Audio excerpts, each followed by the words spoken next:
Then it was 3 Three of us were. So we hired. Oh, were you going to, I mean, I know, I've been to Ireland before. What part of Ireland, all over, where are you doing? Started in Dublin, probably go out to Belfast, and then.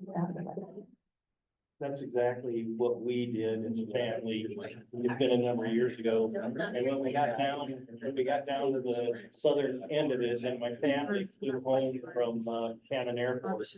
And then Linda and Andrew and I went on up and went to Waterford. At that time, there was a Waterford plant in Ireland. And then we had a summer intern that from Ireland who had worked at our farm a couple of years previous to that. And so we stopped up in county,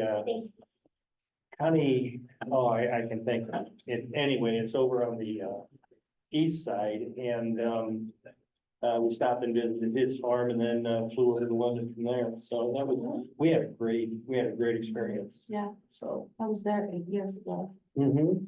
10 days. I did, yes. Yeah. That time we were mostly on the west coast, so we were based out of. Ennis, sometimes there. Right. That was like our base.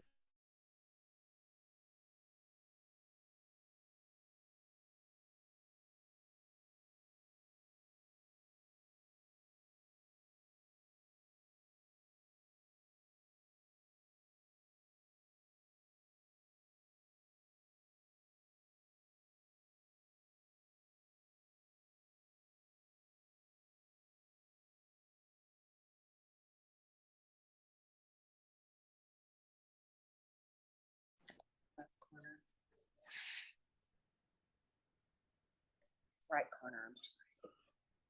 Bottom right.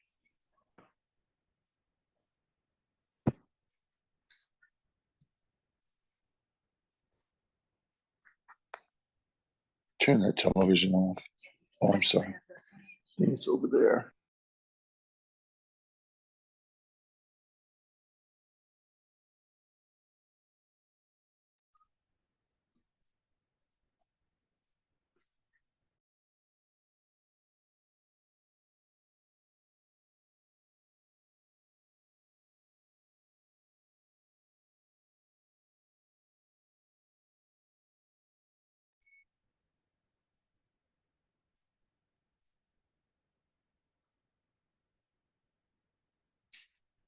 You don't get this because it is not.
Isn't it? Okay, let's get started.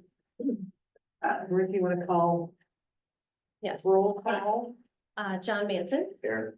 Mike Burke, Here. Sandra Gerlach, Tom Stewart, Yes. Monica McHugh, Present. Emerita Keys, here, and Christine Bob. All right, has everybody had a chance to review the minutes from last meeting? If we have, I will ask for a motion a second. So moved. I'll second. Motion a second. All in favor of approval? Aye. Any opposed?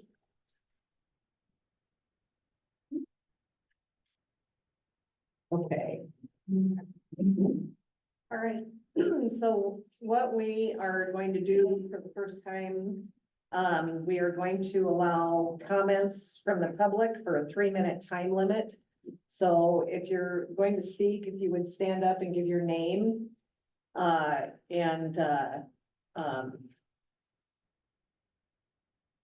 you can speak on, either the wind ordinance or the Jackson County Comprehensive Plan.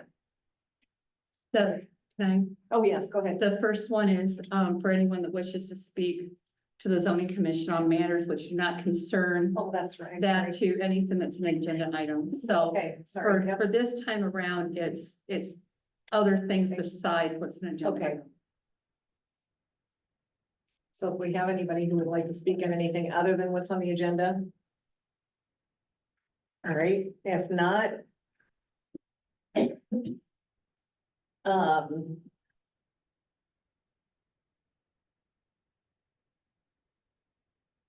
Okay, that's right, we did change that, didn't we? Sorry. And then if, we would like to, have anybody speak on the comprehensive.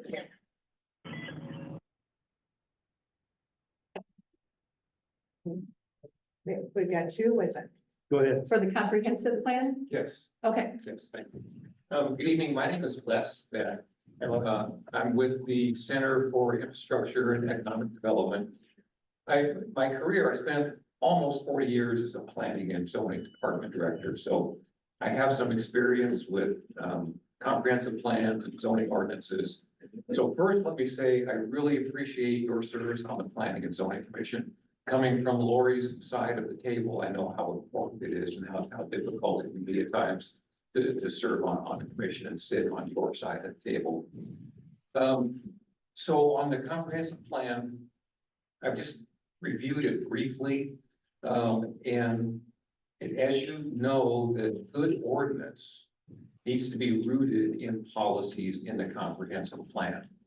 And as I was reviewing the draft comprehensive plan, the policies on renewable energy that I saw provide a pretty solid basis for solar development, mainly at the consumer scale or the small community scale. But it doesn't look like those policies really address utility scale renewable energy policies, either wind or solar. So I will just encourage you as you move forward with your review of the draft comprehensive plan to research and consider some additional policies that will address not only wind, but wind and solar at the utility scale. So thank you very much. Thank you. Thank you.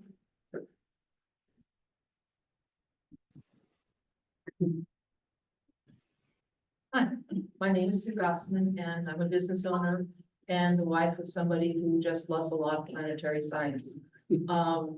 I sent in a feedback via Ben Davison at JCEA about a month ago regarding adding an item to the Chapter 11 hazards mitigation planning, that being that of what's called a coronal mass ejection. Now, we all were aware that there was a nice aurora borealis a couple days back. That is a side effect of a coronal mass ejection. There were many farmers who found that the GPS in their tractors weren't working. And that was a near miss. This activity is increasing. It's going to increase for 2 years before it starts backing off. Right now, it's the thought. If we have a very close hit, it can blow out every transformer.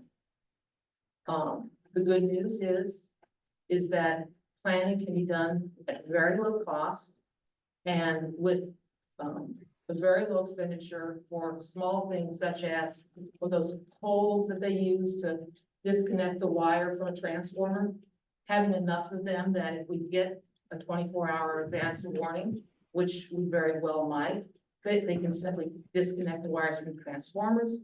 We wait it out and they reconnect the wires. if, we have an event like that and the wires are not disconnected, we could stand to lose every single transformer. And not only us, but everybody else who's out there going to be trying to buy transformers. I think it's very important to add preparing for coronal mass ejection to the county's hazard plan.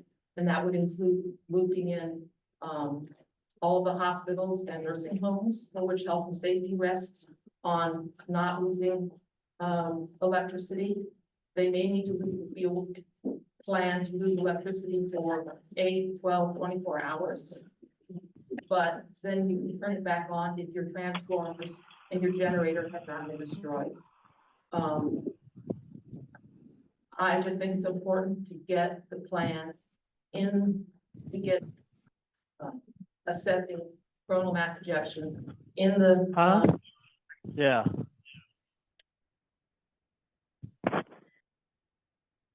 Just, may I, Monica, real quick? I am on the county hazard mitigation planning Right. that been working with the ECIA. I brought this up at the meeting for that, and it didn't get very far. It's. If you want to email me, I will send you my contact at ECIA, okay? My email's on that. Okay, thank you. All right, thank you very much. Thank you. Sue, could you email me this too? Just so I have a digital. Well, I have to get your email address first. Okay, You I'll email send me, it to you. I'll send that. Yes, ma'am. All right. On the comprehensive plan, Laura?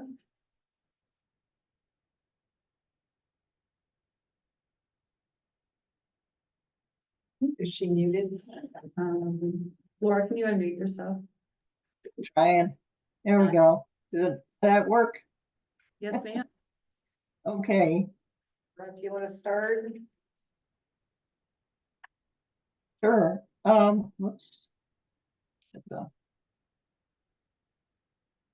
So are you looking, I'm trying to figure out what your view is here. See my screen? I should be sharing. Okay, got it. I just have your discussion outline. I can go to any page you want me to though. Okay, maybe it would be a good idea if we could move to page 8, because that's actually the start of the PowerPoint. As we think about it now, it probably, for this purpose, it would have been better to be at the beginning. So if you go, it'll be the page 8 in this packet. So it's the page in your packet, It's number. 8 in my packet. Yes. Is of it this the packet. county profile? No, it's the page 8 is the first slide of the PowerPoint of the presentation. Okay, with a graph? Yeah. That's No, page keep 7. going. So that's my first page.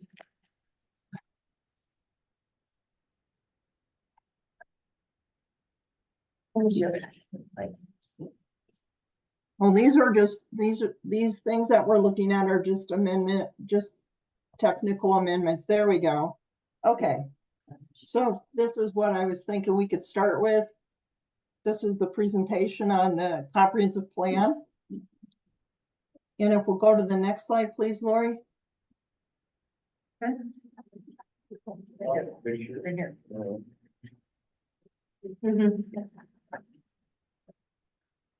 There we go. Whoop, whoop. There we go.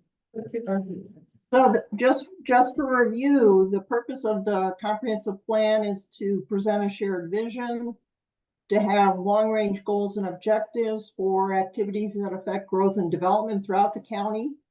It's a policy guide and it has a 20-year time frame. It's been shaped by public input over a wide range of issues. The vision that this plan is recommending is Jackson County is an engaging community, enthusiastically creating opportunity, supporting growth, and enhancing quality of life for all who live, work, and visit. And then at the bottom there you see a summary of the chapters that are in the comprehensive plan. There's 14 chapters plus an appendix, and they do cover a wide range of aspects of the county. You can go to the next page. So the way we created this plan was to bring people together because we want to build a consensus at the community level about that shared vision for the future. And so we had a lot of effort at community outreach. We used websites and Facebook. We had public meetings. We also had a community survey and media contacts. And now we're at this point where we're doing public hearings. You can go to the next one. As a result of all that effort to date, these are the broad goals and future priorities that are, these are the things that we hope to have in place as we reach that shared vision. So there's an emphasis on the rural quality of life, the safe communities we live in, a lot of support for recreational opportunities, cultural resources, amenities, and access to rivers. Also, very strong focus on business retention, expansion, and recruitment, as well as having an available workforce of all kinds. Also, a high level of support for locally owned and operated shops and restaurants that are engaged in the communities they're in. There's also a desire for quality, affordable, and accessible housing options and ways to get to that called pathways, especially for people who are underserved at this time. Also, a desire for affordable childcare throughout the county. And then finally, strong volunteerism. You can go to the next page.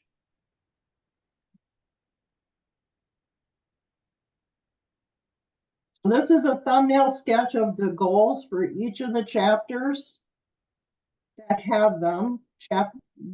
So I'll just leave them up for a second and just hit the highlights. Chapter 4 is on community facilities and services. The big themes in that were community health, childcare, and education. Chapter 5 focuses on infrastructure and utilities. So the emphasis there is on public infrastructure and renewable energy. We can go to the next slide, please. The transportation chapter is focused on maintaining and improving the existing transportation network and then prioritizing any improvements or projects to that network. Chapter 7, economic development, focuses on the themes of workforce development, business attraction and retention, and tourism. Chapter 8, housing, looks at workforce housing, housing options, and age-friendly housing. Okay, next. Chapter 9 is agriculture, natural resources. So the themes here were soil health and water quality, watershed management, and natural resource conservation. Chapter 10 dealt with parks, recreation, and cultural resources. Major themes here were environmental education, outdoor recreation and conservation, and honoring cultural and natural resources, and collaborating at the regional level.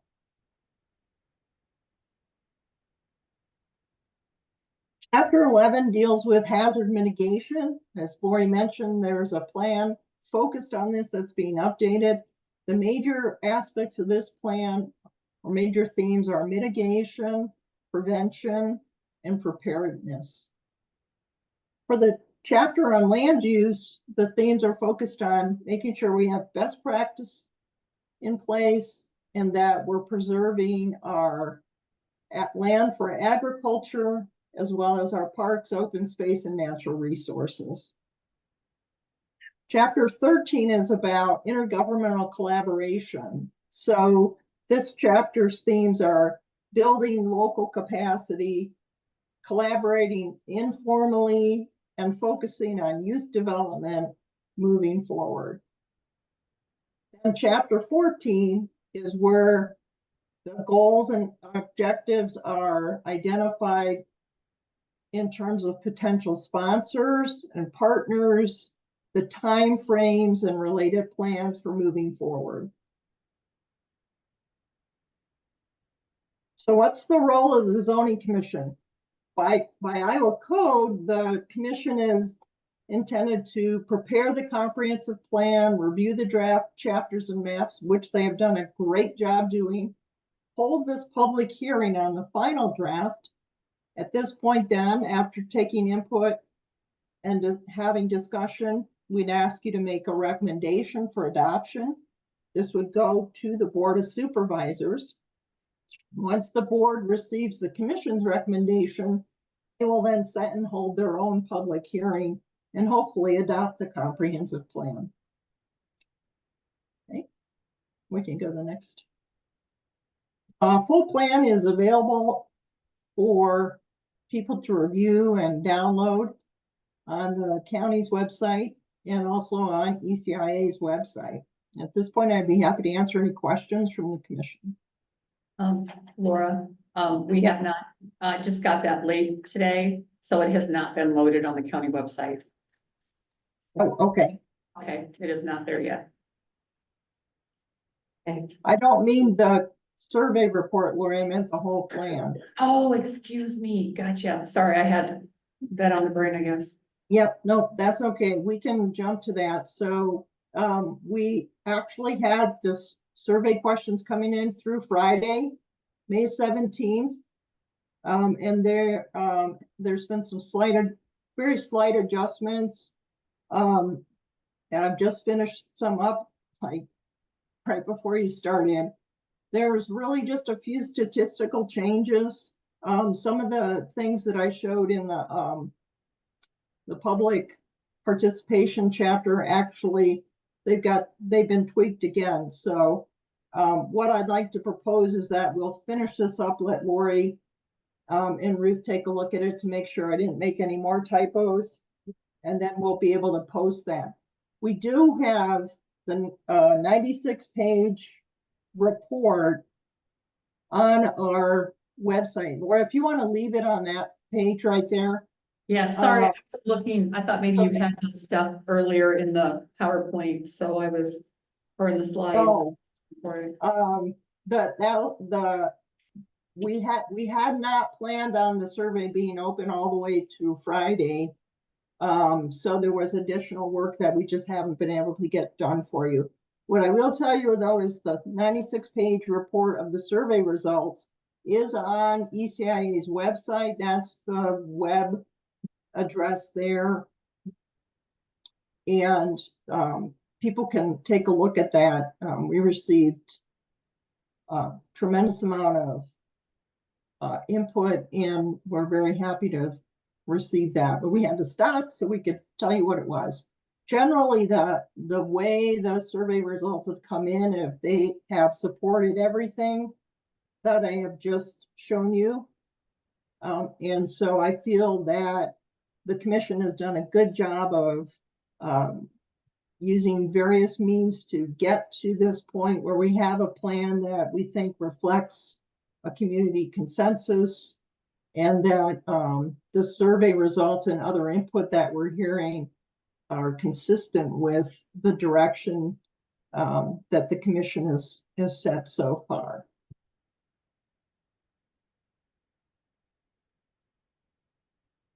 Again, I'd be happy to answer any questions.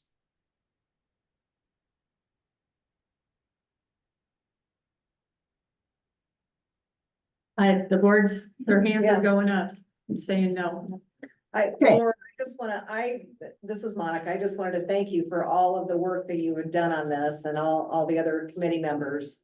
I know this was a huge undertaking to get everything done and at least get a draft plan in place. So thank you for all your hard work. Well, you're quite welcome, and I would like to tell you that you've done a wonderful job as a commission, reviewing the materials, providing us with direction, asking good questions, having us research more information, and being very focused on making sure you had broad community input. So thank you all for your good work.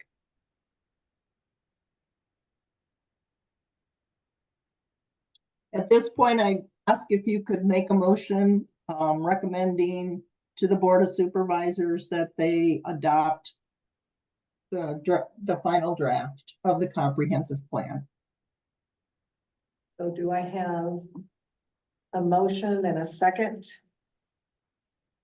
I'll make motions. And Tom's made a second. All in favor? Aye. Any opposed? All right. Thank you. Supervisors, thanks, Laura. Thanks, Laura. Thank you. You're welcome.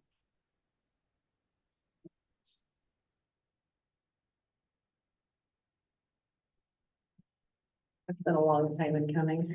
It has. There's more pages to this than this. That's, yeah. That was just the, We reviewed everything. She just submitted the summary. yeah, Oh, it's over, what was it, Ruth? Like 400 pages? 400, Yeah. That was the plan, and then the survey results were just shy of 100 pages with everything. Everything attached. yeah. It was big. It was very big. Okay, moving on. We can start with comments on the wind energy outlook. Again, I'd like you to stand and state your name, and there is a 3-minute time limit. So if anybody would like to speak on our proposed wind ordinance or draft, or like to make any comments on it.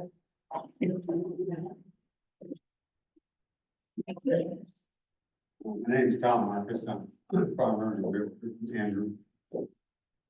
I'm behind the 8 ball on this. I have no idea what the wind blend is. Is that something you could explain to us here? What? I make the comments that I Yeah. make. Yep. What started, we had, it actually kind of started as a fluke. The Board of Adjustments, they came across a wind test. A Met Tower. Yeah. Yes, Do you want me to? yeah, would you? Okay, I don't mind. Yeah, yeah, So it started kind of in January 2022. I had a phone call from a representative of Next Era Energy. And he's like, hey, we have a problem. We have a Met Tower in your county that was not permitted.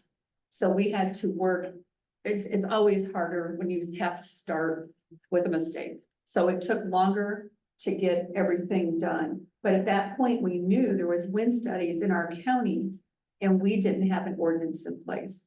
So there's other counties in the state that didn't have zoning period, didn't have an ordinance. They have bigger problems because they didn't have an ordinance in place at all. So our goal was to get ahead of it by getting an ordinance put into place. The first thing we did, and I believe it was last May, we had a moratorium put in place so that no applications could come in for this, because we didn't know what phase they were in, but putting in a moratorium was the best route to go since we had no protections in place or no policies. So that's when the Board of Supervisors tasked this office with starting to work on a wind energy conversion system ordinance. The first thing we did is I had shared a lot of draft ordinance, or excuse me, a lot of ordinances from other counties with the Board of Supervisors. And there was a recent ordinance that was passed. The most recent one was in Delaware County at that time. And they found it had a nice balance of property owner rights and community public rights. So that is the one that they task the our zoning commission with to use as a kind of a template, just kind of a base. The commission has made several changes to that original ordinance that Delaware County had. They've built in some more restrictions, distance, and mitigation on the flashing red lights. So they have made, well, I think we might have changed some Flickr stuff too from the beginning. Yeah, But they've looked and we've been meeting every month since October. So this is our, what, 9th meeting on the wind energy. So every month, you know, we look it back over and maybe something else would get drawn to our attention. And we try to address those. And then, of course, there's just layout, formatting, grammar and spelling that we were looking at also. But this started, our first public meetings were in October of 2023. Thank you for the update. Like I said, I'm behind the 8 ball. Okay. Our information is online. Is it online? Yes, sir. And I know the lady that was talking about putting the plan together, talked about surveys being done and public meetings and stuff like that. That was on the comprehensive plan. Yeah, was that done in Jackson County? Yes, sir. Yep. Yes, we started working on that in, well, the contract went into effect with ECIA for helping us develop the comprehensive plan. It was in effect, July 1st of 2023. And we had worked on, it was supposed to be done on a 12-month calendar, which we're right on target, you guys. Yeah. To having it completed by June 30th. So the plan is just Jackson County's plan? Correct. yes, but it doesn't, we don't have anything in place on wind or solar. And since we had the wind energy company looking at Jackson County, we wanted to get that in place first. Like you, I don't want a wind tower that I can watch from my house. Amen. But we have to be fair to companies who, if we have citizens who want these, we are trying to balance that with what they're requesting with their property rights, along with ensuring others' property rights are taken care of as well. So you're talking an individual windmill, an individual property? No, on those, we have not. These are more of the large wind scale operations, with the huge towers is what Yeah, we're trying to avoid. Yeah. Well, that's why I came Yeah. tonight. There's nothing uglier than driving across Iowa, beautiful state, until they put the wind towers up. And it's the most ugly thing to look at. And if you want to ruin our county for the beauty that it has, and it is beautiful, that'll ruin it. Wind towers all over the county is just a disaster for us here. So that's just my opinion. And we're, like I said, we're trying to balance that out on, you know, what Balance we've out got. by saying, oh, thank you. Thanks, Tom.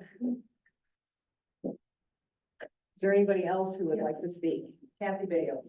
You were saying about the wind, they put in the wind tower to check the wind. The meteorological, yeah, the Met Tower. Okay, and then they contacted you afterwards. They did. Why didn't they contact you before? How did they know it was illegal and they already put it up? They found that out through their records. I don't believe I doubt if you were the first one.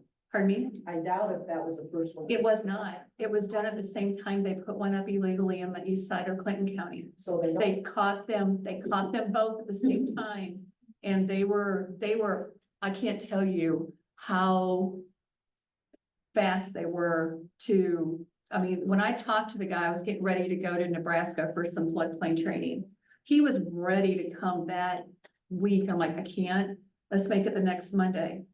Mind you, I shouldn't tell the whole story, but I was in the hospital, the guy's here, and I had to call him and cancel a meeting. They were like, that's no problem, we'll be back whenever, you know, you recover from what you have. And sure enough, they were just very responsive, they were trying their best, I mean, we were backtracking. They And, already knew they were illegal. well, he found out. Well, no, that's, Yeah. of course, Something Yeah. illegal, you did not have in the first place. yeah, well, we have local people doing it too, and we didn't treat them any different than we would have somebody else in our county. So we did the best we could to get it done right and as soon as we could. And just to let you know, we were not notified. Are you within a mile Oh, yeah, of the site? yeah, probably less than half a mile. Did you, We were on the list that we were notified, but we were never did notified. you notice the tower? Yeah, but I didn't know. Yeah, okay, I didn't know if you Yeah, could we actually did see it or not. Yeah. There's been some question on this commission, you know, on exactly where it was and, you know, because it was supposedly it was somewhat secluded. It's out, yeah, it's like, what, less than a mile into the county, from the Clinton County line. But the problem is, aren't we on the Mississippi Flyway? I know one of the things that they do is studies on migration patterns, which is a part of what they would be doing when they have this, when they would choose to submit an application. We have thousands of geese going over, so they. Yeah. There's no. Yeah, and Kathy, I know Ruth just let me know that you were on our original notification Yeah, I list saw and that that, you but- just didn't, Well, no, I wasn't the only one there when they didn't get a deed. okay. Cause, So, yeah, cause I had someone else call and they were, when we set up our query on our map, basically what it does is when I tell it a mile, it takes the outside border of that particular parcel and every way it shoots out a mile, it shoots out a list. we're next door, so. You told me a half. No. What were we on that one? Are we only half mile? Either. There's- Hang on here, I gotta double check. It might have been half. Power up after the fact. Or It's not- maybe you should report on the fact that they're really not interested in Jackson County. Say that again. Maybe you should address the fact that you were told that they're really not interested in Jackson County. Oh, I can. The last I heard from, Wait, one at a this time, please. this might be relevant. The one thing that Hey, guys, If you let's go into listen to session- Lori here. The, one thing that I've been notified about from Next Era is that, they're not interested in our county right now. We are not, they're not looking right now at us. Could it happen in the future? Yes. Could another company come in the future? Yes. That's why we need an ordinance. We need something in place. But I said one thing, my son lived in Texas for 2 years, and he said the noise is off. And it goes a long ways. We're, Can I say something, Jim Beck? Yes, What is the you've advantage got to the county 3 minutes. to benefit a handful of farmers? The money wise, and the property values anywhere close to these is gonna drop tremendously. Anybody I've talked to, I've talked to people in Illinois that can't even sell their house because it's next to a wind tower. You're gonna lose revenue for taxes because your assessment values are gonna drop. What is the advantage to the county? What I can tell you right now is this is the reason why we are putting in an ordinance. Because if we didn't have an ordinance in place, they could run. they could put them anywhere they want. Right. So if we put in an ordinance that tries, it's not gonna make everyone happy, I will just tell you that. But if we can put a plan together so that whatever goes in is orderly and protects, kind of protects both sides, that is what our goal is. And so we have worked extremely hard on putting everything together, looking at the flicker. I've got ground in Boone County. My father-in-law has still got my father-in-law farms in Boone County. They've got 74 of these windmills within 9 mile, I mean, within like a 15-mile radius. So there's a lot of concerns that I have had that we have addressed here. Tom has shared, all of us have shared concerns that we have had on where these would go. And so this is why we need to put an ordinance in place.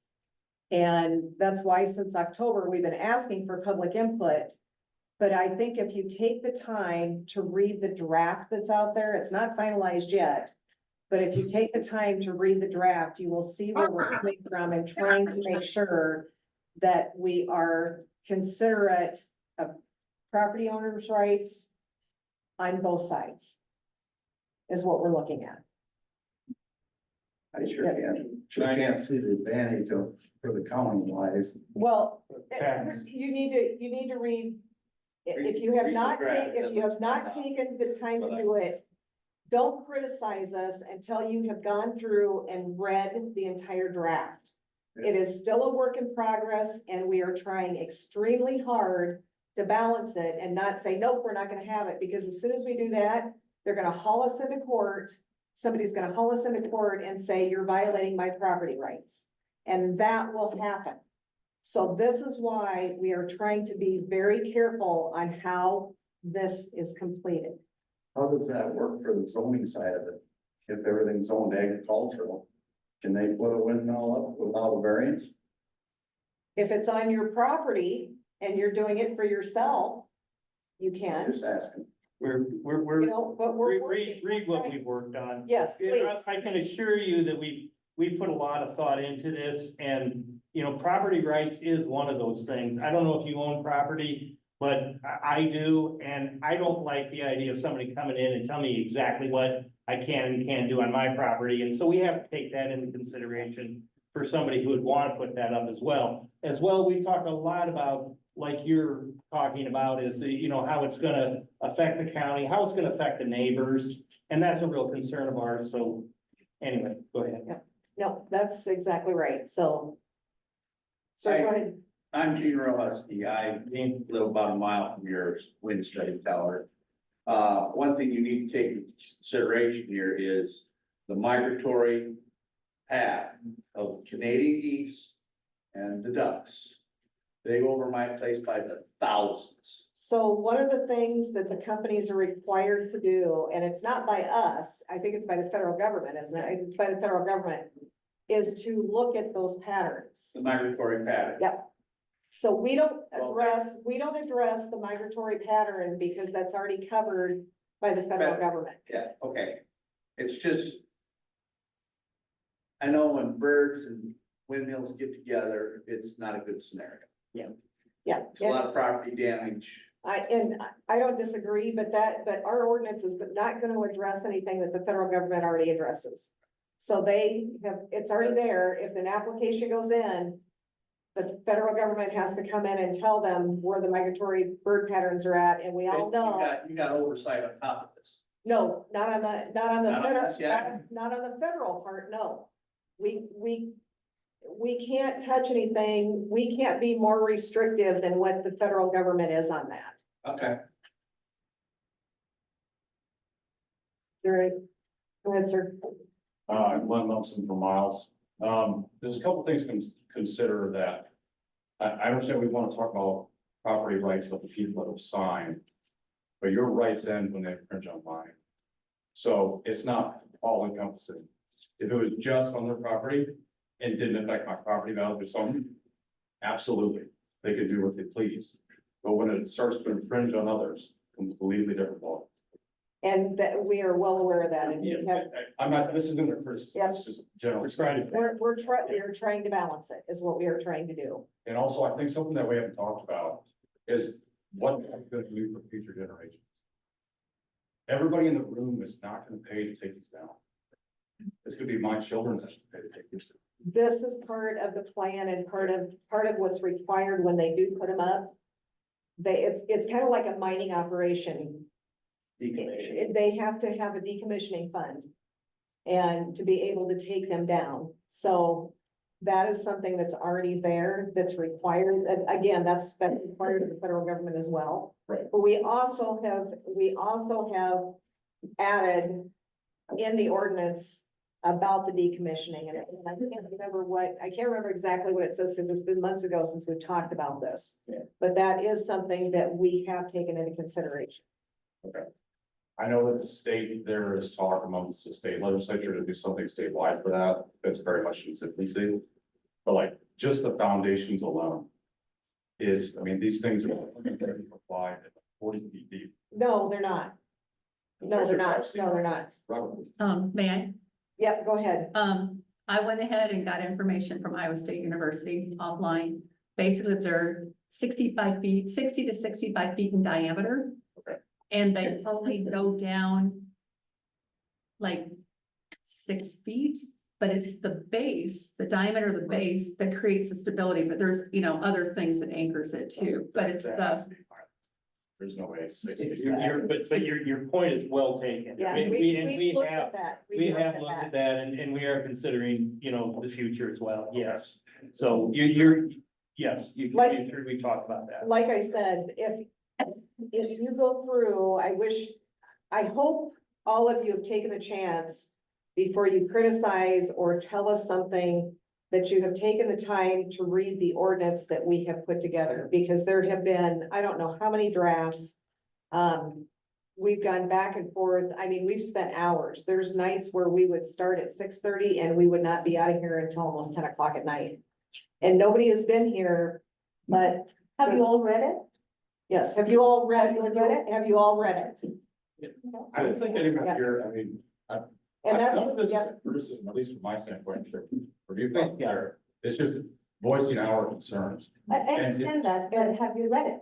Well, just because I haven't read it, because I just found out about it, doesn't mean my opinion isn't valid. no, and I'm not saying that, but some of the same concerns that you're bringing up, we've had it. And we've brought the same concerns up, and we've had hours of discussions about it. And it's on paper. And, right, and it's all there. I mean, we have, so, and I don't mean to sound rude if I am, because we have, there's things that I hadn't thought about. Tom's come up with some things. John's come up with some things. Everybody here has said, wait a minute, let's look at this as well. So we have been extremely thorough, and we've seen other criticisms, and I sent Lori emails and said, hey, what about this? What about that? And all the research that she has brought back to us, and I mean, it's been from one source over here and one source over here, and they're both on opposite sides. And they're not, I won't say this one is 100% correct and this one is 100% correct, but there's somewhere in the middle. And that's what we're really working on, because we want to make sure, I mean, my son's got a property down by Spragueville.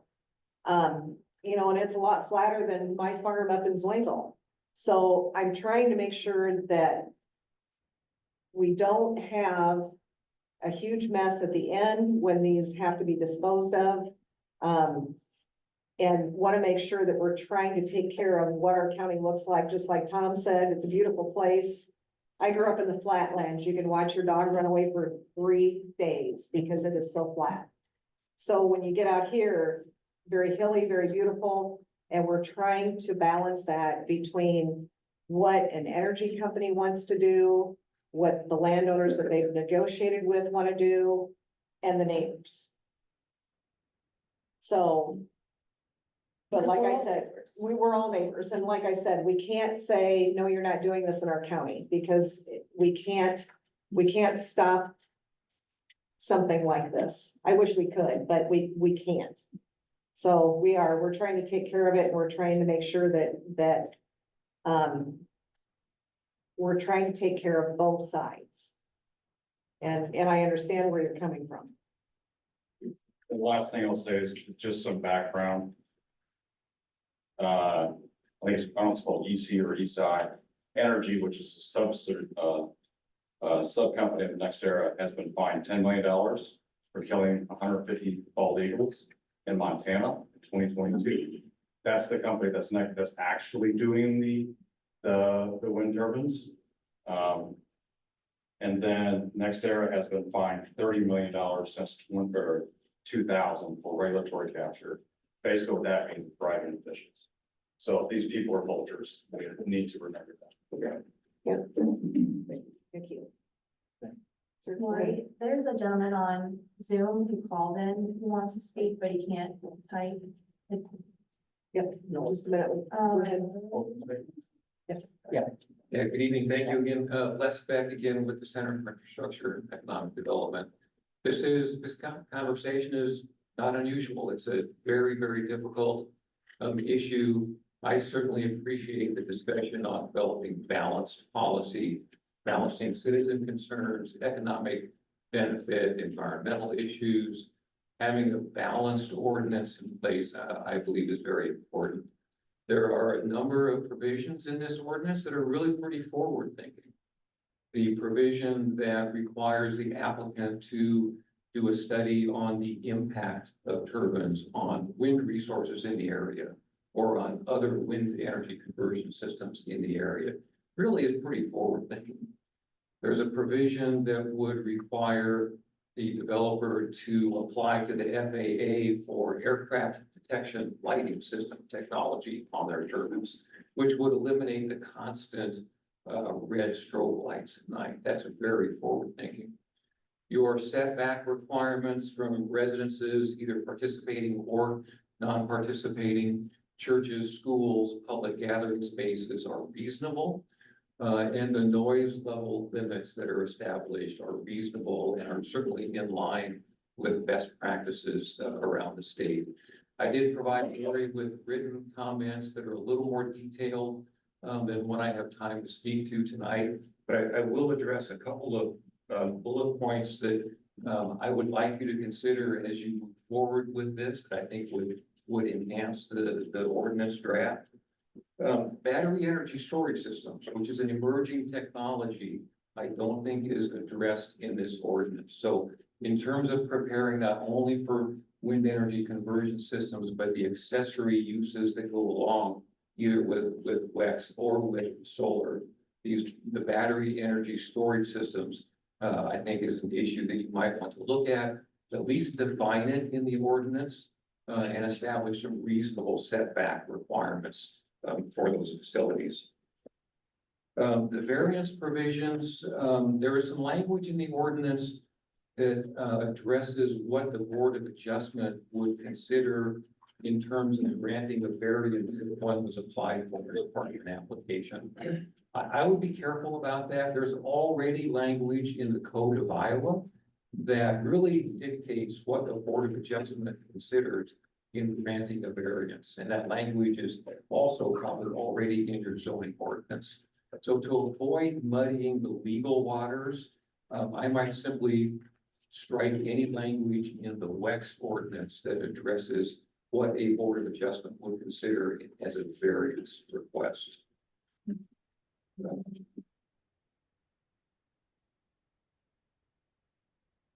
And then the decommissioning plan. So there is a decommissioning plan that requires removal of footings and facilities to a depth of 4 feet. A lot of the ordinances that we've seen also have language that allows a property owner to waive that provision. So if there's a access road or driveway or something that the landowner wants to maintain, some language in your ordinance that allows that property owner to waive that provision for removal down to a depth of 4 feet would be beneficial. You know, this is a really, I think, a really solid ordinance. I think it does a really nice job of trying to balance what you're trying to achieve in terms of good ordinance, balancing citizen concerns and the economic benefits and the emerging technology for renewable energy. So good job. I would just congratulate you on the work that you and the staff have done. I really appreciate it. Thank you. I just got one quick question, if I could, please. What is your idea on the transmission lines, or above ground or below ground from one farm to the next? Are you gonna use eminent domain? Can they use that to go across anybody's land to get power from one to the next? What's your opinion on that? We might need to talk to our county attorney Yeah. about that particular question. Then you're really infringing on property rights of the person that don't want them. Even if they put a underground or above ground. How are they gonna get power from one farm to the next? If your farm's in between? We'll look into that. Yep, we will. That is one that we had not thought of. And well, I haven't seen any other ordinance that address. Well, normally it's underground, Yeah. but you have to address the, what his point is the fact of, Intimate domain. how do you connect if you've got a farm in between that the owner doesn't want to do it. Okay. I make one more comment. Sure. Does this board here have the right to set the regulations on the windmills? How many can be put up in a certain area? And We- height of, We can recommend that. It's ultimately up to the Board of Supervisors. We recommend, the zoning, and then the Board of Supervisors makes the final decision on whether to do that or not. okay. My recommendation would be one windmill per 10 miles and only 30 foot. Just one quick comment. Yep. The Center for Infrastructure and Economic Development, which this gentleman is employed by, is paid for by NextEra Energy.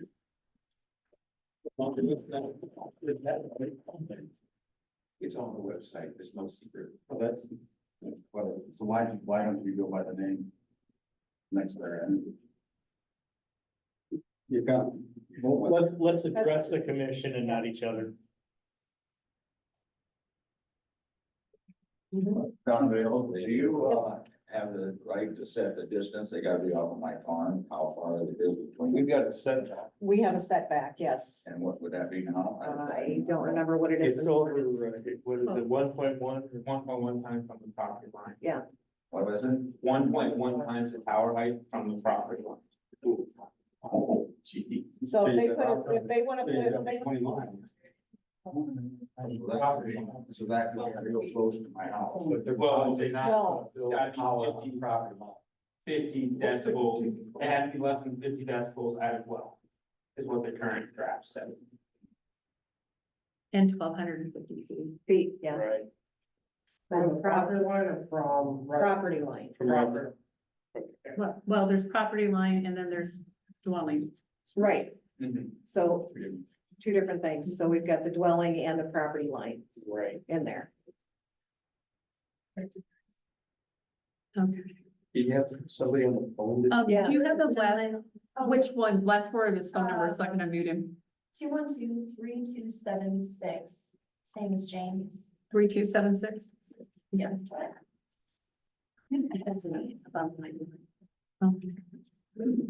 Let's get a look and see what we got online.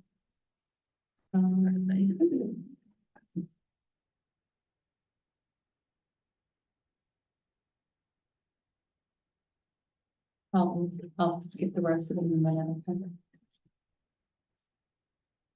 So that's 1, 2, 3, 4, 5, 6, 7, 8, 9, 10. Wait, 1, 2, 3, 4, 5, 6, 8, and then 9, 10, 11. No, that's 3. Never mind. Yeah, I was just, she was asking me how many were online. People are Zoom, I'm like, I can't. Yeah. She needs that for our no minutes, okay. Yeah, that's my fault. 3272. Yeah. 3276. Okay, 3276. I am not able to unmute you. There you go. All right, can we get your name for the record and then you've got 3 minutes to speak? Okay, my name's James McDonald at Preston. I've worked on 17 different wind farms in Iowa, Illinois, Minnesota. I guess I have some issues with the setbacks the way they are and my experiences of working on them. You know, if we had thunder or lightning on the wind farm when we were there, we had to what they called cab up, which was getting a cab of a vehicle, and we had to get a half a mile away. So if the safety of the workers, and I worked on NextEra wind farms, so if the safety of the workers says that it's a half a mile, shouldn't the ordinance be a half a mile from a house? It makes everything a lot safer, better, these things do catch on fire too. I think you need some, there's 400 and some feet in the air, you need some kind of to require them to have some kind of a fire suppression system in them. They're more of a commercial structure than an ag structure at that point when they're producing commercial or electricity for the commercial market. And you have stuff in your ordinance about roads, but I don't think you understand just how bad this is going to be on your roads. You've got problems with the roads already. You know, manure haulers in the fall can tear up a road. What a wind farm will do to the roads is unreal. I mean, the amount of semis and stuff that are going to be on the roads, and the loads coming in are heavy, but it's the rock trucks that we just don't want to hire as many trucks, so we'll just overload the trucks. The crane mat trucks, same deal. I don't think you have any idea how many semis you're going to have pounding, I mean, just literally pounding the tar out of your roads and just destroying the sub base. You know, we're spending money trying to rebuild gravel roads now. You don't have any idea how much you're going to be spending on repairing gravel roads, and they'll give you lip service and they'll put a Band-Aid over them and hope you sign off on them. But when you have to start over because they've destroyed the sub base, you know, I've been pulled down gravel roads that were pure mud to get to a wind tower during more than one job. I mean, Great, thank you, James. That's 3 minutes. Yep. So you guys just, you've got a lot of things to consider yet and that kind of stuff. Like I said, I worked on them. Okay, thank you, James. I know Your 3 minutes are up. Thank you very much. So I will address a couple things that he did bring up, and one of them is talking about the roads. And we did put in there in the ordinance that our engineer's office needs to address that because none of us are civil engineers. And so for all of that, it has to go through our engineer's office to take care of the roads. What I can tell you from the roads in central Iowa, like I said, my father-in-law's got ground out there. I have been down those gravel roads and that wind farm is up and operational, and the roads were not torn up. I won't say that they were not torn up, but they were repaired and back into standard. And I can tell you that in central Iowa, the roads are very sandy. At least we have rock quarries out here. There you haul rock from many more miles away. So on the road portion of it, since we're not the expert in that, that is why we put that to our engineer's office, because the engineer's office has to sign off on that. And let's face it, our engineer is in charge of our roads. So if there's an issue with the roads, it goes through our engineer's office. That's gonna be section 5. Paragraph 2. Thank you. I just got one comment. Our main gravel road that's going to these farms that are signed up for this, they just put a 20-ton weight limit on the bridge. Is the county gonna put in new bridges for these? They can't even haul them in. They can't even get across this bridge with a rock truck. That is something you're gonna have to talk to the county engineer. Because how can the county afford to put new bridges in for them? my guess is that they're gonna do the same thing that they're requiring us to do on an upgrade road, is they're gonna make them pay for it before they even start. So the applicant is responsible for any cost required to repair roads, bridges, and or culverts to pre-construction baseline condition. We have the ordinance. And the Jackson County engineer is in charge of monitoring that. May I add something else too? Just because we're kind of bump things up. This is not traditional. Our county engineer asked us to include in our ordinance, which I haven't seen in anybody else's, at where applicants need to provide assurance or a performance bond of 130%. Yeah. I have not seen a single county that has went that aggressive. I've seen 110. But we relied on our county engineer to provide that backup for us. So that is, that obviously that was one of our concerns was about the roads. Because we all know that we've got a lot of gravel roads that need a lot of taken care of. And we wanted to make sure that we weren't gonna have any of the issues with this. So we don't want to turn anybody out and say, oh, you can use that road when a bridge has got a weight limit on it. I mean, that our engineer will say, no, they cannot use it.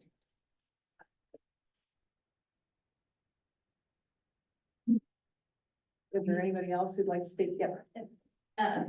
My name is Michelle Broswell, and I live in Clinton County.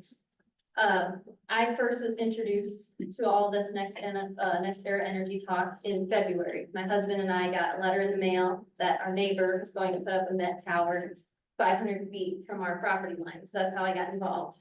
I got a lot of mentors really, really fast. And I found a really helpful individual in Missouri. She said, in Iowa, you have the luxury of iowalandrecords.org. You can go in there and you can see easement agreements. So I went in there and that's how I found the easement agreement that my neighbor signed last summer. We exchanged Christmas cards in December. I used to sit next to him in church. He never told me a thing about this. You know, I had to go to a public meeting to find out. And what I want to say is that if this is done in secret, if there are farmers being told, do not talk to anyone about this agreement that you signed, do not show it to anyone, it's not a good project. I'm going to read you some testimonies that I've come across. On April 26th, I spoke with a farm wife from Green Bay, Wisconsin. She cried and she told me that her kids and grandkids were unable to visit her farm because they got headaches from wind turbines. It took her 11 years to sell her house. I've read the signed, notarized affidavits and court case judgments of victims. I've watched the Shirley Wind videos. They're on YouTube.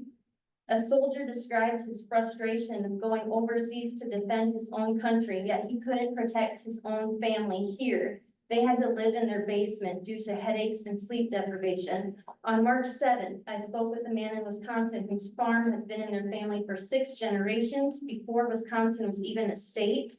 He and his wife have left their home to live in an apartment in town after the ill effects of wind turbines. On the other hand, I corresponded with a mom in Iowa, and she lives near a wind factory. She accepted the good neighbor money, a total of $29,000, and her family is fine. Ask yourself, why are these companies offering good neighbor agreements? Why do you have to get paid off and not ever be able to talk about your health? I spoke to a mom in Missouri who rents a home, so they were not eligible for any good neighbor money. Their landlord got it. One of her daughters is unaffected while the other gets severe migraines. I've seen a video in New York where water ripples when the turbines are running and the birds fly away. I received a personal message back from a man whose family abandoned their Illinois home near turbines, Christmas Day, 2013. He said some people near wind turbines are fine, others have a very hard time like his family did. Keep in mind, he started out as a pro-wind engineer. I've learned from experts in Missouri and Oklahoma that noise and shadow flicker calculations provided by lobbyists are manipulated. We should be going by peak levels, never averages, go by peaks. And further, just because. Thank you. Thanks. And before we're done, okay, someone else has, because I have a note from the public too.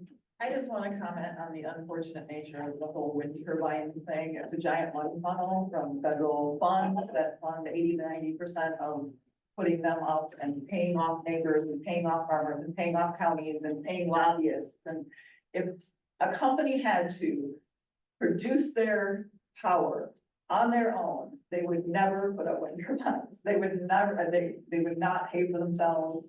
I mean, it's just my tax money ruining my neighborhood and my property. And it's unfortunate. What is your name? Oh, Jody Meyer, I'm. Thank you. No, that's okay, thank you. Landon Roar. I just have a question on your property lines, the setbacks there. I'm just concerned. You have it at the 1.1 times the tower height, which, I mean, I know that, I understand that protects from the fall of the tower. But that's not taking into consideration these blades spinning, like if something were to, like, I know they do have de-icing things to help keep them, but they do still can potentially throw ice or even break apart and fall. The other thing, rather than going by the height, why aren't we doing it by the decibels at the property line versus, I know we're doing it at the decibels, the noise level at a house. But if a couple owns 40 acres and wants to move on, build a house on the property, but there's a wind turbine that's only put up 700 feet away from the property line. And they can't put a house up where they want to on their property. I feel like that infringes on their property rights quite a bit. With not having a noise level at the property line versus just an inhabited structure. That is something, actually, we did talk about some of that. But the problem is with fair land, obviously. It's great if we want, it's hard to restrict if you don't know where somebody is going to build. And so that was part of it. I mean, it's bare land. And I don't know how you prevent that if somebody wants to build, and that could be something that. Oh, I think a decibel limit at your property line, it can't interfere. It can be only so loud entering any part of the property unless an agreement is signed that, you sign off saying, yes, it's okay if it's louder on my property. I mean, I think that, ordinance like that would be very beneficial to help protect the property rights of neighboring properties. Another thing was the height. I see that you have a height limit on the non-commercial west towers. I guess what my question is, why can't there be a height limit on commercials? Just so they're not eventually someday 1,000 feet tall. Or we haven't finished the discussion on that one yet. Okay. Yeah, that one is definitely not. Can we say there's a cap? Cause we don't want to see these from, you're already at 600 feet tall, you're gonna see them from a long ways away. I feel like it's our county, we should have a right to say, no, you can't build anything taller than this. We're not New York, we don't have skyscrapers. I'm kind of like Tom, I wouldn't mind 30 feet. I agree 100%, but I understand it's gotta be reasonable too. And I agree, because one of the things, the tallest building in Iowa, does anybody know what the tallest building in Iowa is? I have a question for you. Quick. It's 801 grand. You know how tall that building is? It's 630 feet. Do I really want a windmill that's higher than the tallest building in Iowa and Des Moines? Now, this is my personal opinion. This is not something that, we've been batting it back and forth on the board, but do I really want a windmill that's taller than the tallest building in Iowa on my property? Or neighboring properties. Or neighboring properties. And then go ahead. You had another point I was gonna say, Yep. go ahead. I lost my train of thought. Sorry. No, you're fine, you're just fine. So yeah, just the audible noise at the property line was a big concern of mine, and the other gentleman brought up the eminent domain. If it's transmission lines over here, they're putting it up over here, how are they getting? I don't know if an ordinance can be set in place that they can allow eminent domain or use eminent domain, or what that would look like. And then how it's, Yeah, we'll look into that. Okay. Yeah, that's one we need to look at, definitely. the shadow flicker, as far as how it is actually measured, do they just go by an industry standard? Cause I know that they do use, the wind companies use like the amount of time that the shadow's on. It's not like when you start hearing it flicker, the We clock did look at starts. that. We looked at that quite a bit, Yeah, and I can't. Was that shadow flicker? Yeah. Yeah, it was the amount of time it was, 30 hours annually, which breaks down about 5 minutes a day. yeah. But of course, we know that the longer days of the year will cast longer shadow Yeah. flicker. But I mean, just as far as how they measure it, cause I know they don't, it's not, you say 5 minutes a day, it's not like, Well, 30 hours a month, or Yes. excuse me, a year, I'm sorry. cause they measure it by the shadow, the instant that shadow goes across, the timer starts, timer stops. It's not constant shadow, like it starts at 5 o'clock and ends at 5:30 type of Right, deal. right. And that's why I don't know if there's a stipulator, an ordinance that can be put in there on how it's measured instead of using these tricky ways around it as far as like the amount of time the shadow is on a building is another one of my concerns. Here it is on page 9. So they just do a timer, and if it's just a, you know, a quarter of a second, well, that's only a quarter of a second on it, it's not an actual. Until with it, it's 5 hours. Quarter of a second. Exactly. Just how that shadow filter is actually measured. And I know, in our ordinance, it addresses that, and there's supposed to be computer modules, computer modeling to indicate the amount, and then too, I've also talked to, different people, and they can turn the blades to where they don't cast a shadow a certain direction during certain times of day. So they do have, and I'm just gonna, last time I misspeak, they can turn those turbines. Those are technology issues that I'm not. Okay, all right. And, my last. Right. The decommissioning process, I know the gentleman mentioned earlier, just a little bit ago, about, how the, signs. Sorry, I seen you right down here, I was on the signs, decommissioning process from the landowners on how, if somebody doesn't want to take it out. I'm just concerned about, I mean, and I guess it would just look at it as a, not appealing to a buyer. If someone buys it, but this agreement's already signed, that it's not getting torn out, whether that can be put into place that is signed at the time of decommission. Whether, like, it has to be approved when the tower is being decommissioned, not when the tower's put up. Actually, our board can look at the decommissioning every 5 years. Okay. And make sure that they have enough money available. So to make sure that, would account for inflation and everything Yep. else. Okay. And then I know last meeting we talked about the 2-mile buffer around R1 zones. Is that in here and I missed it? Or- Not yet. That's Okay. one that we're We're talking discussing. about on that. So yes, I know we've looked at that. I mean, we've looked at. I can't even remember what other things that I could look at. It's on this list for tonight. We have a Yeah. whole list that after we're done with this part, we're really gonna get down to business. Yeah. So, but you know, Okay, we're waiting. thank you for. Anybody else from here? I have something from the public, and then I'll reach out to those online. So, let me get to that email. I just got one quick question. What happens if this company files the bankruptcy and rolls it over into another company 2 or 3 down the road? Who's gonna follow up with these contracts and what happens then? And I don't wanna get into politics at all, but the other side of the thing, they swore up and down the first day in office, they're gonna eliminate all federal funding to windmills. What happens then? If there's no federal funding, they can't support the windmills to keep them running. Then what happens? And that's what the next administration, if they get voted in, is day one. He swore up and down that that's what's gonna happen. He's gonna stop all funding for windmill. So then what happens? All of a sudden, this company files bankruptcy, all these windmills are sitting out here, then it's the responsibility of the land. But we don't have any windmills in Jackson County. Not yet. So this is why we're trying to do this, to make sure And have the decommissioning plan in place and fund in place. prior That to. would take care of that, because we did discuss that, because that's a concern in other, both solar and windmill fields, is what happens when they sell it to somebody else. Yeah. And that's the reason we can look at the decommissioning plan every 5 years. We're trying to guard against that. And we have talked about it. You're making a good point. We are concerned about that. Does the decommissioning funds go into an escrow?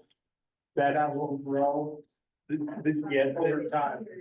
there's gonna be some system Okay. set up for that, yes. Okay. So the money is gonna be there in That they case can't something. touch. Before it's ever built, yeah. Yes, that is the plan, yes. I just had Alyssa Rohr, with that. I just had a question on the emergency evacuation plan of any of the wind companies. Do we know what their emergency evacuation plan is. If one of these wind turbines would start on fire, let's say you live within the setback, but your house is within the setback, but their emergency evacuation plan for their safety, whatever their turbines, is a mile or 2 miles. I've heard of people being evacuated from their home because they're within the setback, but not of the company's emergency evacuation plan is greater than the actual setback. So people have been placed out of their home. It's like, I don't know if that's, I don't know if you could talk to the wind companies to figure out what theirs is, so we can be in agreement there. Hang on, But I we think have- people have been placed We out of have their home something because of- here. Or the setback would have to be equal to the. or the setback would have to be equal to their emergency evacuation plan, so people aren't. If something happens, like a tornado throws parts everywhere, or whatever the case may be, I just know that's happened, and people weren't aware they were in the company's emergency evacuation plan. That was the only question I had. Mm-hmm.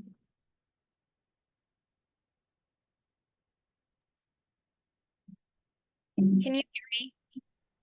Yes, who's speaking, please? Alexis Beck. Go ahead. Or well, excuse me, Monica, I'm Go sorry. ahead. Yeah, no, go ahead.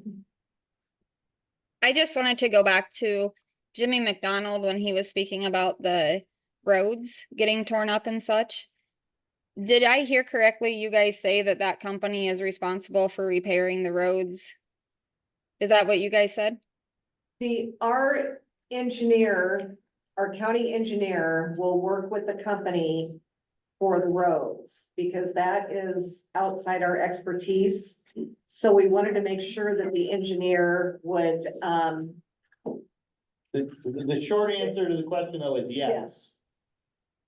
Okay. Section 5, paragraph 2, 1, 2, 3, and 4 of the draft ordinance.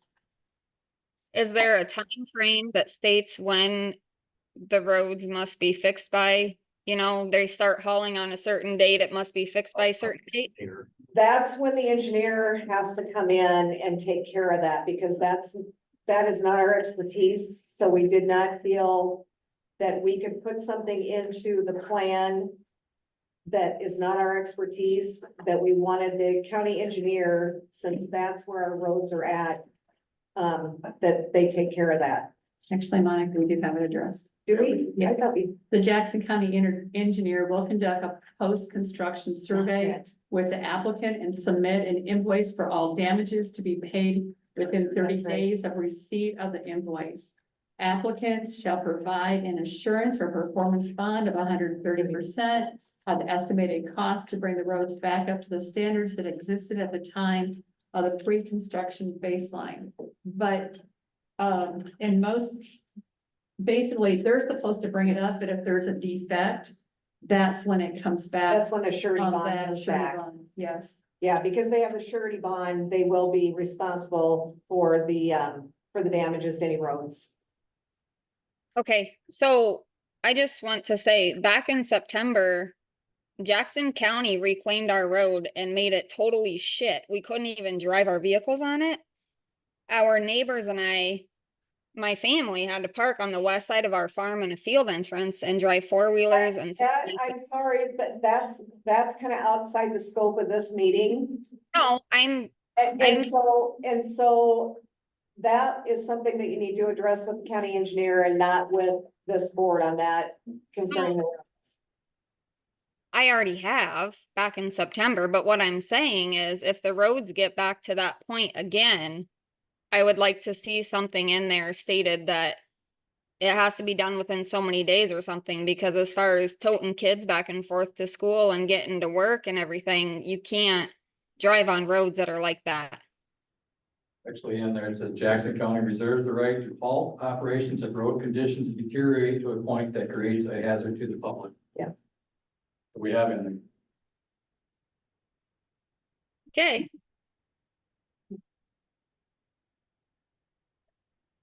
Monica, can we make sure everybody here spoke? I do have something from a gentleman that's not Does anybody comfortable. else wish to speak on this? I guess one quick thing. I think the setback is what a lot of people are talking about. It's one of the big things with this. I think that we look to the experts, if they're saying a half mile for lightning, that's a great thing. If you're worried about getting sued, because let's be honest, are gonna have a ton of lawyers, we use their standards. And so if the judge has to look at it, that one of your workers can't do it, that's a half mile, but also something to think about. My family sleeping in my house at night, the lightning's happening. The setback has to be put forward, like when we don't know lightning's happening. That makes sense, because they'll just say, like, we'll get your car and drive away. You know, we have to, if we use that scenario, so if it's fire or anything, use their standards, I'd love to see them argue that in court. I got another quick point here. I see on your drainage system, section 5, paragraph 3. So the applicant shall be responsible for immediate repair for damage to public drainage systems stemming from construction, operation, or maintenance of the count of the CWES. My one concern is that they have to widen roads and alter roads. I mean, a lot of farmers have field tile that drain in the roads, as far as including the private, at least to a certain extent from the road, to be able to. As far as. We can't control anything on the private ground. That would be solely between the landowner and the wind energy company. I'm talking about just neighboring properties that have field tile come into a ditch, and if they have to tear that out to make a corner to get these turbine blades in, that they have to also fix my field tile before, because it's not saying in here that they have to. I guess they just have to fix the public, not the neighboring. But see, That's private. that goes. So you'd have to take, the private owner would have to take it up with them. Yeah. And fight them versus. Well, typically they'd have an easement. if They have were an using easement, their yeah, they would have an property, too. easement agreement on that is what they would typically have, because if they've got to widen a corner to do that, they have to have an easement agreement, Okay. so. Anybody else that hasn't spoke? Okay, I'm gonna go ahead and get this gentleman, John. I've been sitting here listening to this, and I do not understand. I love all the things you people have said. Why didn't you come here 6 months ago when it was published in the newspaper? Because we don't want to. I'm interested in that. Suggestion. I didn't know what a WECS No, was. there's an. Like, if you could put it on your website as wind turbine in parentheses behind it, I don't even know what it is, so I didn't even click on that link, I scrolled right by it, to be completely honest. I mean, no, that's just, it's. No, like, we're not hiding it, we're not hiding it, never. But I would say There's terms that we don't. That we don't. that, I think that's a lot of the Well, it reason. says right here, an ordinance regulating the placement of wind energy conversion system. Property. Corporate areas of Jackson County. Iowa. We were gone for the winter, so we didn't know anything about it till we came back. Well, that's the only comment I have. I've been sitting here 9 months doing this, and nobody has, our I think so. room, well, yeah. But for 9 months, I mean, I mentioned it to other people. I wish too. people would have been here when we were just starting this thing. Newspapers. What? I mean. But by law, been it going has on to be since published October. in the newspaper twice. But how else are we supposed to, we don't get the newspaper and the government's so secret, if they don't want people to know about these. So Here, no, we're not doing that. Okay, hold on. Notices, Yeah. here's, let me give you, this is part of my other expertise. I am chair of the Iowa Public Information Board. This last legislative session, we went to the legislature and said, we want to change how public notices are done, because it's, right now, the law says it must be published in the newspaper.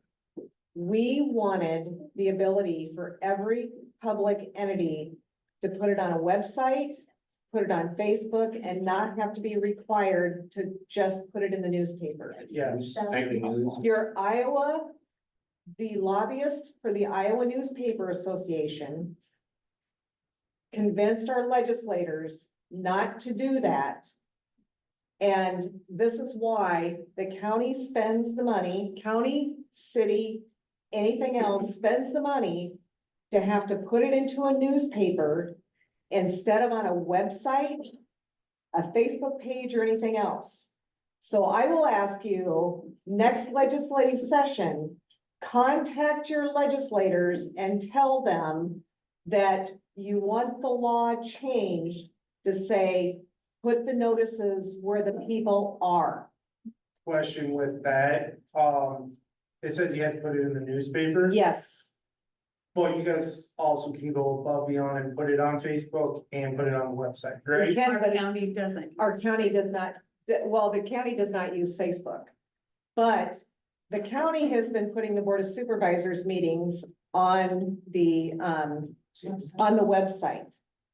They also have to post it in the courthouse somewhere near where the meeting sites are at. So I'm just saying, contact your legislators because a lot of people don't take the newspaper anymore. They get everything online. Ask them to make sure that it's published on the county's website. I would say that's the biggest answer to your question, John. It's just, that system's very outdated for what the day, I mean, if it was on in the nightly news or on a website, it would have been a lot. Well, you got a lot quicker response to it, I guess. That's That's how, what it takes, that's what should be done. that's the time, that's how we got the word out. Because then, once the right people found out about this, a Facebook group got started and then people were aware of it. That's The how- Iowa Newspaper Association was the one that stepped in and changed the bill that we had in place. Well, you guys are spending money to put it in the newspapers. Where Facebook We're is free. required, We're required to put it in the required by newspapers. law to do that. But you could also have put it on Facebook. If you have a problem with that, We we don't- haven't been here for the last Yeah. 9 months. You could have, The county doesn't have a does not control a website or a Facebook page, but What would it take to do that? no. I've tried. No, There's a No. few, there's some rogue ones out there. For lack of a better term, I tried to get one for zoning or tried to start one because I was like, get a one where everybody drops their information on. And I couldn't make it happen. the zone. But however, Supervisor, secondary road crew. that would have been nice to have one instead of like 5 different, 10 different, Yeah. and 10 different pages. We are. Fix all that tonight. No, No, we we're do not. have a new website that we're working on with Neapolitan Labs. You will be able to go into that website when it comes live, probably the end of July.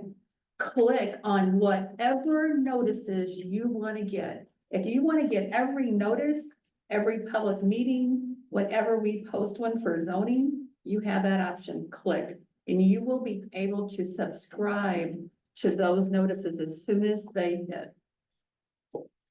Board of Supervisors, Health Department meetings, probably all of them, I'm guessing, have that option. Because we will make sure that's a feature on our page, on the zoning side of the world.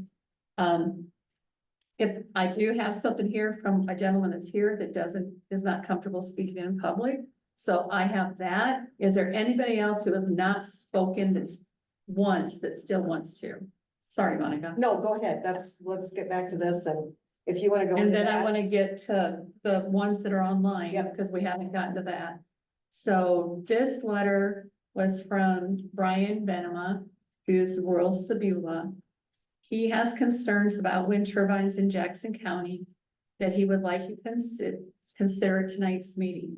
I keep hearing that we need to respect landowner rights. I believe the rights of all landowners need to be considered when it comes to a project this large.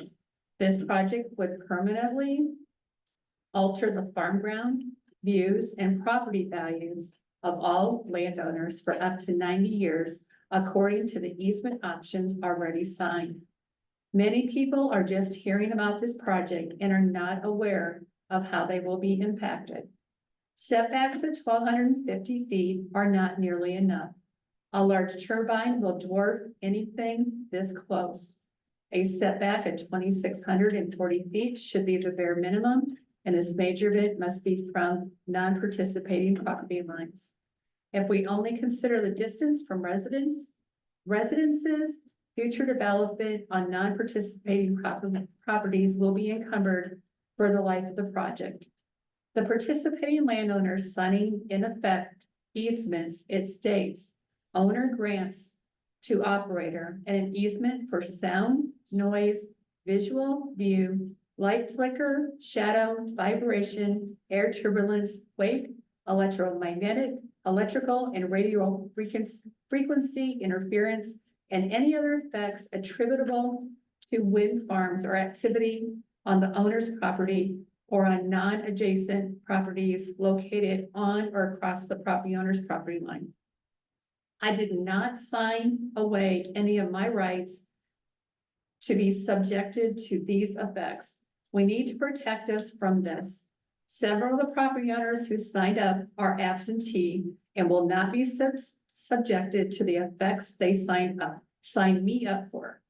A large portion of this project is very close to the Mississippi River and the flyway for countless birds.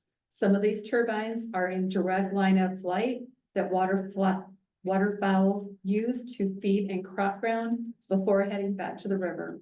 Bald eagles are very common in this area.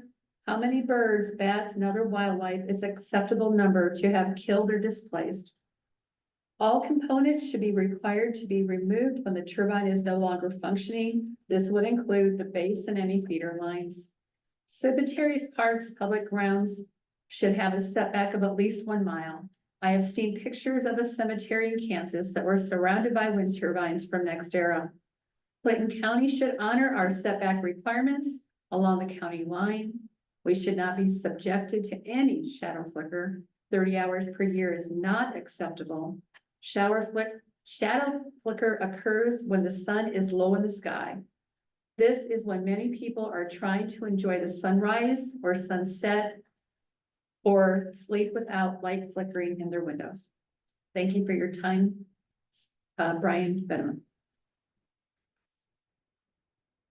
Do you want me to go to Zoom? Yep, see if there's. Okay, I'll start at the top. If you have something, if you have something to add, please do. You'd have 3 minutes and we'll just go down the list. Sydney's iPad. If you have something to add, please unmute yourself now.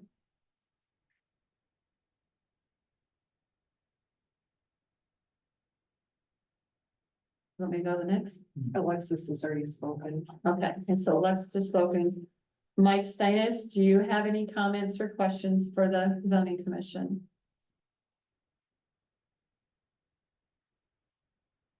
Okay, iPhone 5. I don't have a name or a phone number. Any questions or comments to be made to the zoning commission?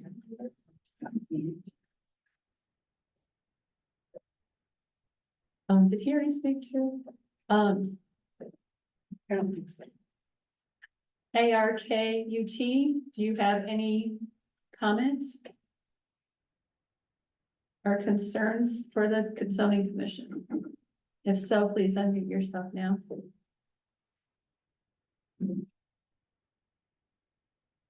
Brian Donnelly, do you have any concerns or questions for the zoning commission? Please, there you go. Yes, can you hear me? Yes, sir. And I apologize. I kind of joined this meeting late. I am a Clinton County resident, although I lived in Maquoketa for about 8 years, and I'm very close to Jackson County. But I believe I heard that the setback proposed was 1.1 times the length of the tower.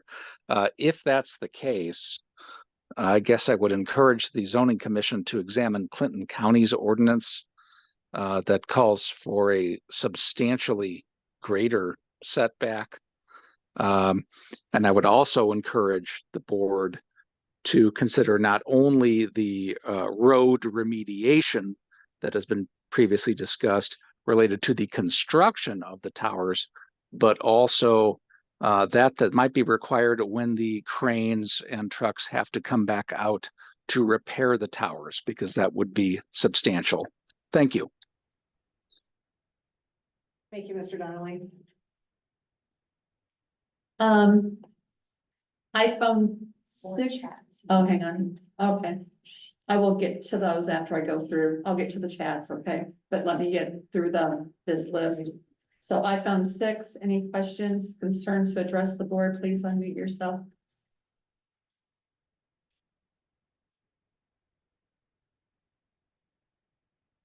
letter B, B like in boy. Do you have any questions or concerns for the commission you'd like to address at this time?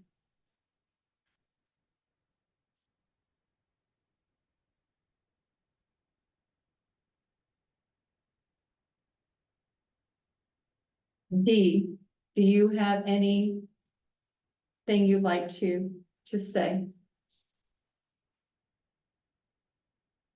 D, E, E, do you have anything for the commission?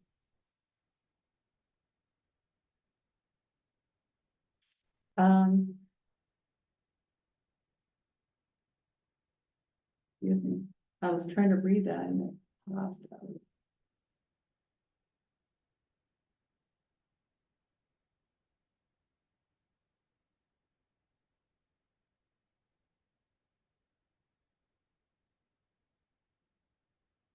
Um, 212-2152. Do you need to unmute for any comments to the commission?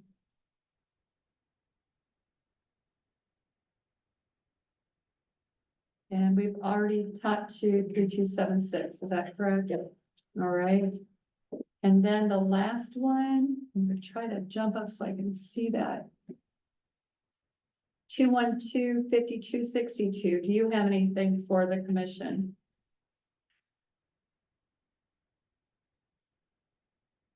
All right, I'll go to the chat screen.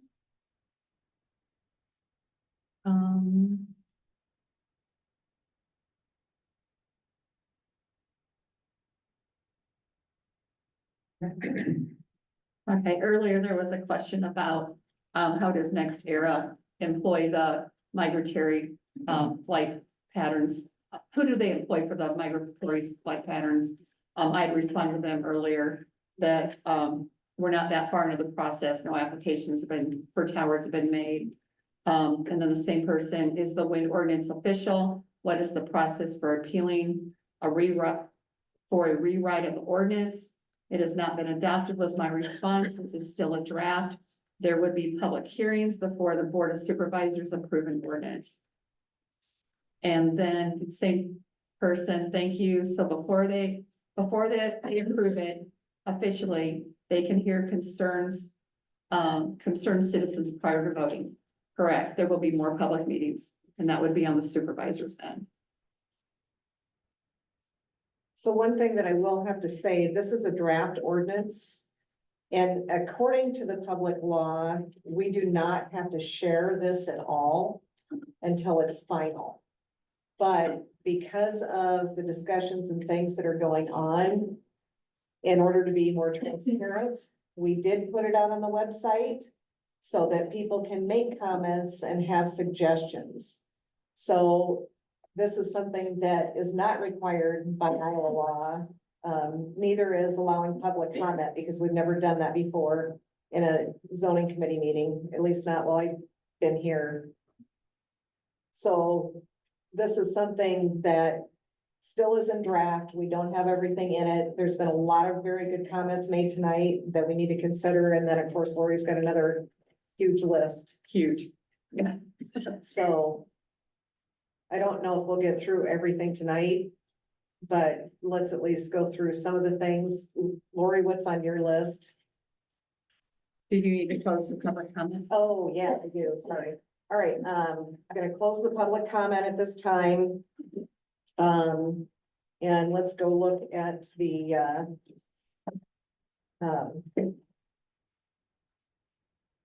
comments, the questions that Lori had on her sheet. Okay.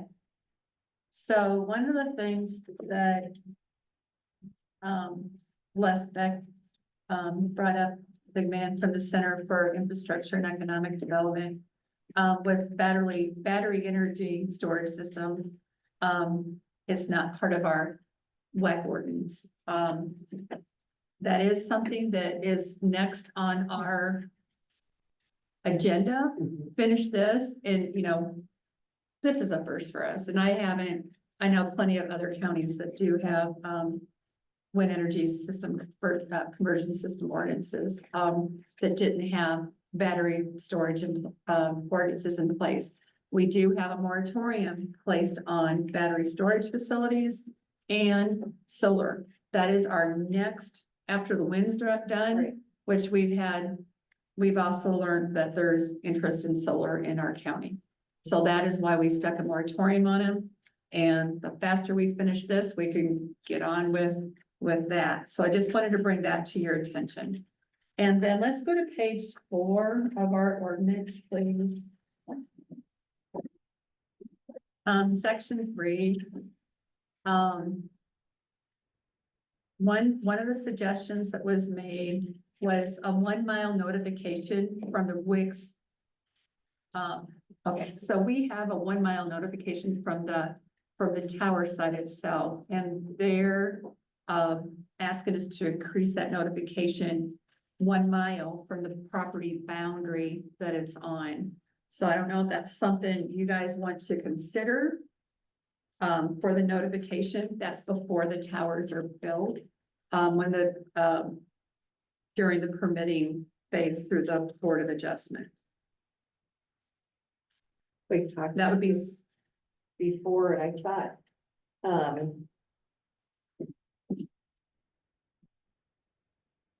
no comments. I think we probably should. I think it probably should be from. Can we leave it 1 mile because it's consistent with everything else that notifications are done, but I think so. I think it should be the 1 mile for, notifications for the property lines. yeah. So now what you do is 1 mile from the residence. So we change it to property lines, so that would Wouldn't expand. be from the residence, it would be, okay, because right now, we draw that circle. So Right. it takes us to every border of the parcel, and it would, actually, that's how our system would do it. It would take us from the border of that parcel, out 1 mile. So we're already got So- that covered. It would, yeah, but the wording's not there, Yes. but that's Yeah, how our the- system. Yeah, You just That's have what to our word it system is differently. set up to do. we need to word that differently. Yeah, because that's what I thought. I thought we talked about that before. I thought we had that covered. Yeah, Yeah. and it's just not quite worded correctly. Okay. You have it in your notes, right, Ruth? So I can't. I don't Instead have- of say, it says 1 mile of the CW. Tower site. Tower site now. Okay, what number is that one? That's the Section first 3. paragraph. Yep, which paragraph? Very First first one. paragraph before you even go to A. Got it. Yes. So it needs to say 1 mile notification from the property line. Yeah. Yep, I have that in my notes. Okay. All right. Yeah. I guess. Okay, and then on page 5, section 3, number 18, letter A. The Board of Adjustment will set a public hearing for the variance, on the variance and publish notice not less than 10 days. We need to talk to them about actually, the note should say, we need to talk to them about the variance process for, how we would follow that, because we don't want to we don't want to add anything that is already, because part of this is already code. Right, so let's check that against the code. Okay. And then we can remove it. Yeah.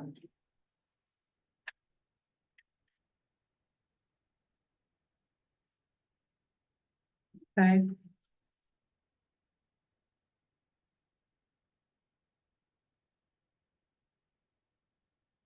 All right, so page Okay, 6. In that same part there in B, we have, notification the hearing will be sent to adjoining property owners as well as neighbors within 1 mile of proposed site parcel of land. Shouldn't that be the same as we just did up? It will be. It will be. It will be, It will be, okay, yeah, okay, because that's part of the notification. okay.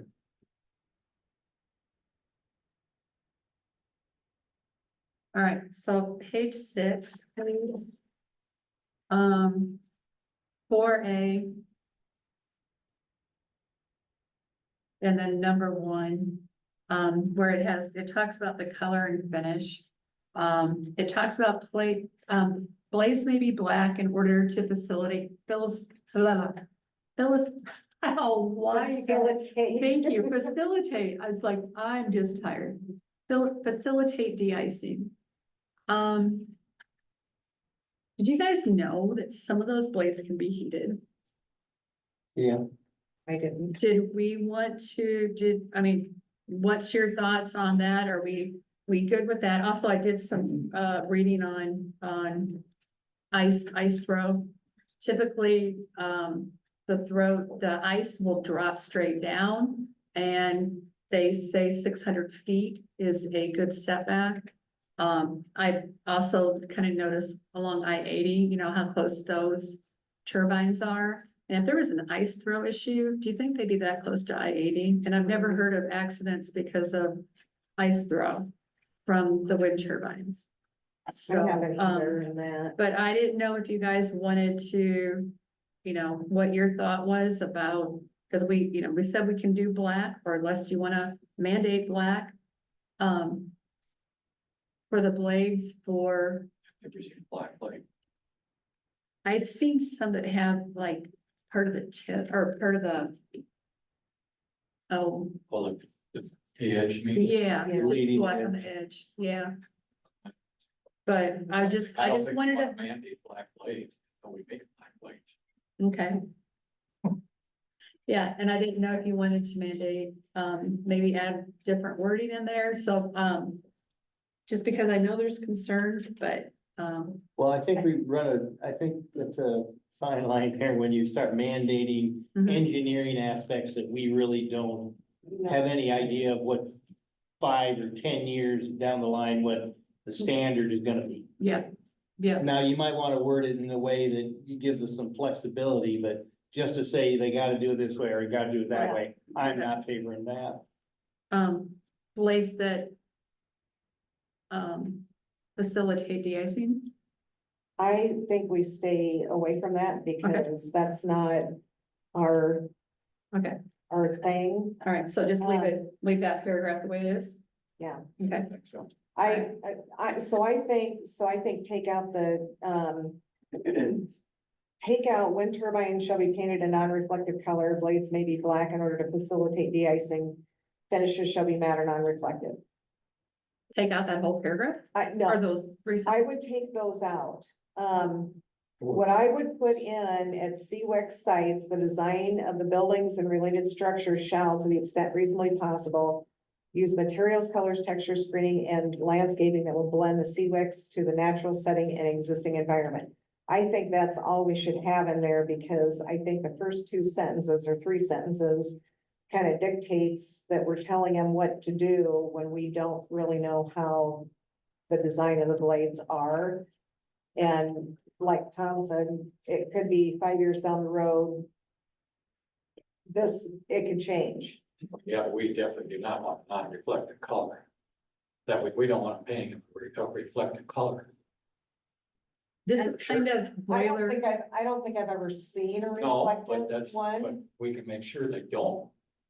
this is kind of boilerplate. We don't need. And we Right, should right, orange. somehow leave the language there to facilitate the icing. I think that should be in there. I think it should. be Well, there. I think- I think that one could. I think you could leave the wind turbine should be painted a non-reflective color. I'm fine with that. I think that, I think you're going a little too far. We're going a little too far when it says blades may be, well, it says blades may be black in order to, you know, a general statement there that, you know, about, facilitating de-icing is good. Okay. I think so. You know, I guess it can say may, as long as it's not saying shall. Okay, and just leave it like that. Yeah, there's a big Okay. difference between may and shall. So are you guys all good with leaving that paragraph the same then? Yep. Okay. They are or not, but that's okay. All right, so, all right, so page 7, section 11, where it talks about, well, letter B, where it talks about setbacks. Well, even, let's just go to, actually, let's go to letter, A first. So each wind turbine shall be set back from, and we changed that wording from all occupied structures of over 144 square feet occupied by humans or livestock. Okay, then I crossed out, the other part because you wanted, because that That covered completed it. Okay, a distance of no less than a distance no less than 2 times its total height or 1,250 feet, which is greater to those inhabited structures over 144 square feet. Waivers to this stipulation may be granted. Met tower setbacks shall be a minimum of 1.1 times the total, the setbacks from the property lines. That should be right. Is that how you wanted that? Yeah, Yeah, because the Met Tower doesn't have, you know, yeah, it's not like a wind turbine. right. Okay. Okay, that's just setbacks from property lines. Okay. Right. All right. And then the next one, property lines, setback from neighboring property lines should be no less than 1.1 times the tower height unless appropriate waivers have been received from adjoining property owners. So were you guys good with that 1.1 times? Or was that something you wanted to, So the 1.1 we got because that's what, you know, was kind of the standard. standard, right? I mean, we've heard a lot of good arguments tonight about extending that. I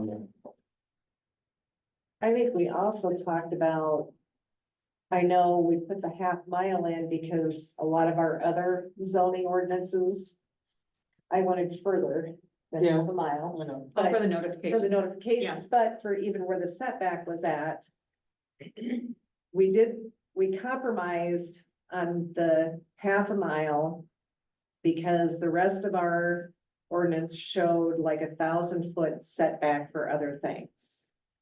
Yeah, And- we increased it another 250 feet because And- most of them were 1,000. Right.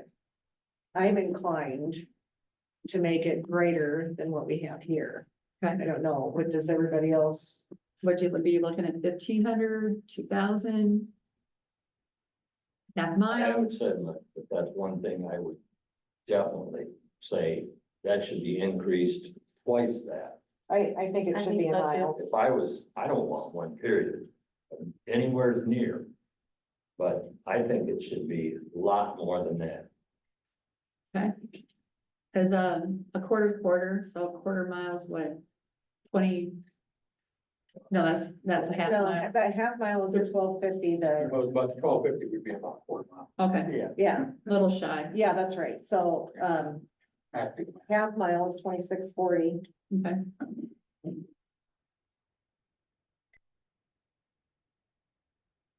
So what would you like, what are you guys leaning towards for the setbacks? Now, to make this clear, you never saw any setbacks that far in any of the other counties zoning, or did you? Yes, there are some new ones now that are out there. They're out There are some counties out there that say they're restrictive. They're prohibitive. They have their restrictions so tight, in which I'm going to a meeting in Sioux Falls, Yeah. Sioux City, this week. I want to see who has lawsuits. Well, that's what, you know. Because that's what- you know what I mean? Because some of them are so restrictive that they are really prohibitive. Right. So, I was told of one county, I can't remember who the lawsuit was against, for people not being able to, But you do see some that are half a mile, yes, and it's greater than that you're talking about, that it might have lawsuits involved. yeah, I'd have to look, I could send you the name of those counties, I could look them up. Okay, and well, send- there is some, you know, kind of overreaction, you know, right now, because so many controversial things are going on, you know, with some of these fields and, you know, some of the solar fields too, you know, I keep yeah. going back to the Coggin, you know, example up there and the drama that's Oh, become, yeah. so. I think it should be at least half a mile, I really do. I'd rather have a mile. I can't, I'm not disputing. you know, no, That's the longest. well, I'm only one vote, but a half Tried mile it would be. before and they got me, Well, they got me back to a quarter mile. Yeah, and then too, there's so many people that own, 440s. That's not even wide enough to get a mile from a property line. They're a half mile each way on 160 acres. Correct. A quarter is, And 80 is a quarter mile. Huh? An 80 is a half mile long. Our driveway. is a half And mile. 160 is a mile each way. Okay. But yeah, cause Yeah. I mean, people don't necessarily own a mile's worth of contiguous ground. 40 is a quarter mile, right? No. Yes, 160 is a half mile each way. Yeah, 320 acres is a mile square. but yeah, quarter is 40 acres and a quarter mile. It's a quarter mile. Yeah. Yes. Like a neighbor. Yeah, so right now we're at 12, we were at 1.1 times. So, and then two, I got on here, we need to talk about Tower Heights in case you guys, I know you guys have talked about it. If we need to add maximums, which we didn't, we talked about it, We but talked about maximum from the ground, but not maximum. How tall it could be. we I need, we still, yeah, We said talked like about the blade like length, 60 how feet. high the blade had to be from the Right. ground. But We we'll- didn't talk about how high. Right, it could we be. want to go back and probably address that. Yes, we do. Okay. Yeah. But I So- can't tell you what I think is right now either. Right, okay, but so property line setbacks, we know we want to increase them from 1.1 times the tower height to Why can't we something. set a feet or a half a mile or a mile? Why do we have to say it's 1.1? We don't, John, that's what we're talking about. We don't, we can go Well, I'm quarter. proposing a mile. I would second that. All right, we've got a motion on the table to look at changing the 1,250 feet to 1 mile, which is 58. No, not the 1,250 feet, the 1.1 times the tower height Oh, to the nearest adjoining property owner. Hey, guys, we're trying to talk. Are we doing property owner or are we doing having it structured? This, okay, no, we're not an inhabited structure. We had, so, but that still is gonna be a domino. So you get that bigger distance from property line. So of course you're increasing the distance from a dwelling. Yeah, because that just negates that. Uh-huh, Yeah. yeah, That's why so I it would- asked where we at. yeah, no, we're on B. We're on property lines. We got past that and we were good. But so setback from neighboring property lines should be no less than 1.1 times the height of the tower unless appropriate waivers have been received from adjoining property owners. So if it was a 600-foot turbine, then you'd be 660 feet away from a property line. So, but if you guys want to increase it, this is a good time to be. I think we should because. Well, So, John, you're talking about a mile away from property line. Yeah. Okay, I, so we did have a motion and a second. Let's Right. discuss it further. right, So I'm gonna open up Beacon, just so we can have a map and some reference. Is I that think- okay? yeah, I think we're gonna, I and think a make, mile is too far. I mean, we can zone these out of, even possibility in Jackson County, and I know some people would like that, But but I we're gonna get think sued. we're gonna get sued, we're gonna be, it's not gonna work. I think we need to be reasonable, I think you just made yourself prohibitive. yeah. Anyway, Anyway, so if you sit there and look a mile away. Long ways. It is. I understand, Jeff. I get that. There's a lot of things I don't do, that I have. So I'm just gonna go to my Well, place. building in quarter mile from you, but I got one. It's Um, not mine. I'm just gonna go to my place, you That's guys, the problem, and because the hog we'll look at confinements are that. not that far.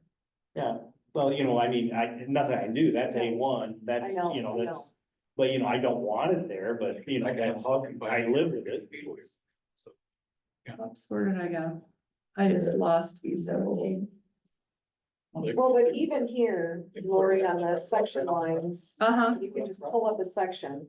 yeah, My house is right on the road, so. Right across let's the just street. pull up a section. Yep, Yeah, just pull up a section. and they don't even have this on. Let me just pull up a section line here.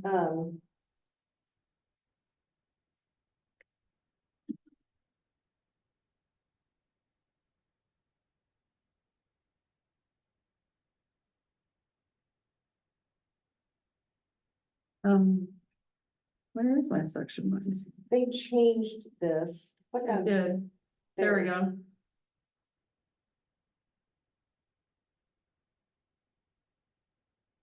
Okay. So.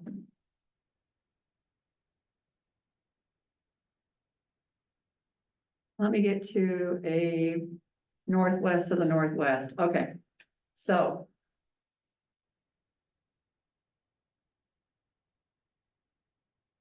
Oops, hang on, I'm gonna draw a square mile.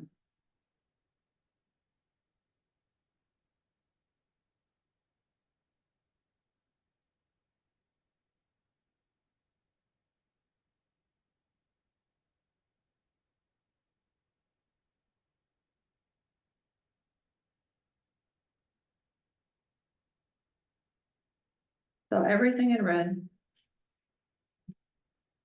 is a square mile. We started with the northwest, northeast of the northwest, and down here in this corner, southeast, southeast. So if a person owned this farm, he could not put up a turbine right where that arrow is. If he owned that whole 1/8 or whole square mile. If he owned that whole square mile. Whoever's on, we silence. Anyway, you know, if he owned all this whole square mile, he would not be able to build anywhere on his property. Because he couldn't be a mile away from any property lines. Right. So I think you've just locked up your whole county. It just. But anyway, I just wanted to illustrate that for you. So we do have a motion and a second on the floor to look at a mile. So we do need to vote on the mile. More discussion. You gotta answer more. Okay, more discussion. Is there any more discussion on the mile? I think it's too much. I'd be okay with a half a mile. All things considered, but I think a mile is too much. In this instance, they wouldn't be able to build either. I agree. It still wouldn't work. So if we were a half a mile and they were building, you know, even right in the center of that 1 square mile, so that would have them owning, 1, 2, 3, 4. I mean, the whole square mile. So they can't even if they're right in the center of that, they couldn't have a half mile setback from a property line. Right. So again, you prohibited, it's prohibited.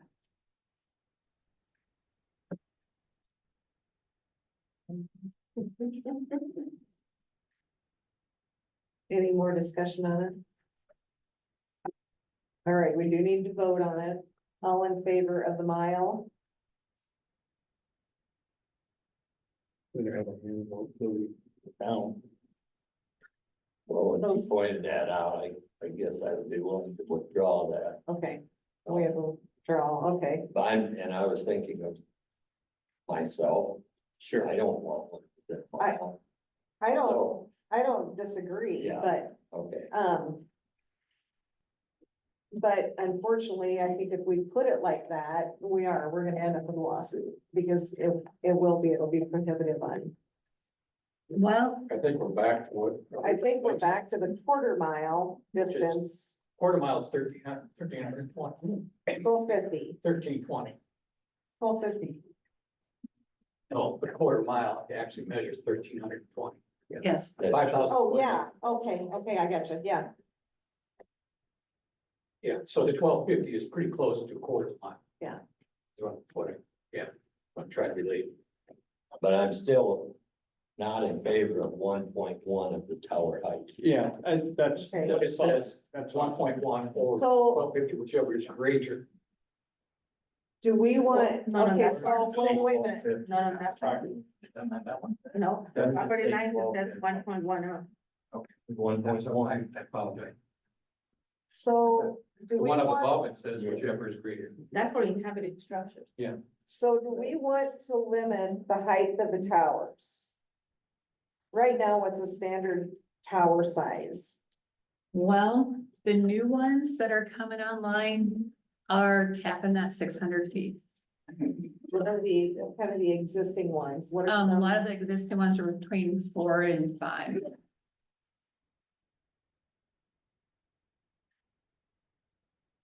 My fear is as soon as we put a height restriction in here, we're gonna get sued because it's not the standard anymore. Well, you will, it's possible down the line somewhere.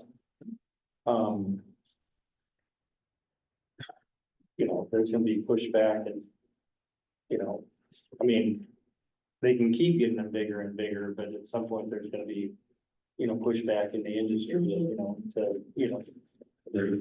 Well, I can't tell you what that point is gonna be. I don't know either, but my concern is with the 600 foot top, I mean, how tall it really is. I mean, that's huge. Well, are we talking 600, Lori, are we talking 600 foot tower, or are we talking 600 foot to the tip of the blade? To the tip of the blade. To the tip of the blade, okay.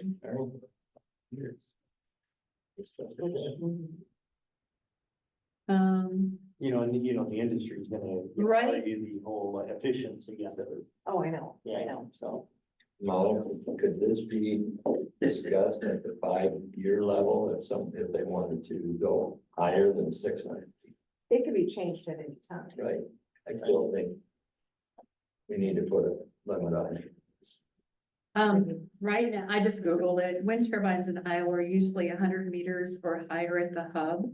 The blade length of the new turbines is 54 to 64 meters, which is and the tower height is 100 meters, resulting in a total height of X number of meters or 510 to 540 feet. Okay.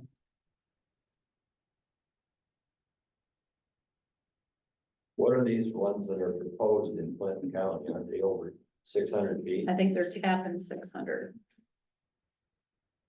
That was some of the but then again, they don't have any permits out there yet. No. So it's just hearsay gossip rumor, to the best of my knowledge. So I don't know. But we could put a restriction on height. Yes, Is that sir. correct? Yes, sir. So if we put a restriction on the height in here, then they would have the option of going to the Board of Adjustment to get that expanded or not? Yeah, I guess they would. However, they I guess the Board of Adjustment could have in their rules of procedure that they won't grant any for that. They'd have, Well, what I'm saying is, Yeah. if we set a height maximum, and there is good and feasible reasons of why they want to just go over it, they could go to the Board of Adjustment and get permission. I mean, if we set it at 600 and they, for some engineering reason, they need 610, that's what I'm getting. right, yeah, because that's what the Board of Adjustment's for. is Right, when, yeah. The restrictions in place don't necessarily fit. Sure. But at the same time, they can say no. So if we put something like a 400-foot restriction, then we do need to look at that 1.1 times the height. For the inhabited structures Um, or for the property lines, you could still impose your quarter mile. yeah, we could do the 1/4 mile on property lines and then,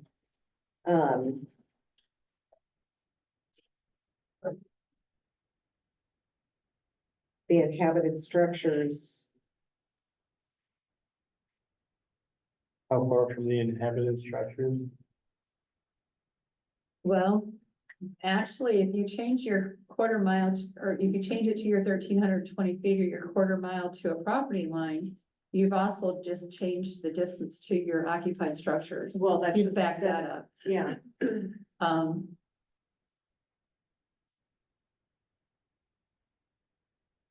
Yeah, we can't make the inhabited structures the same. no, we Right, have, that's what I- yeah. we'd be backing that up. yeah. I know.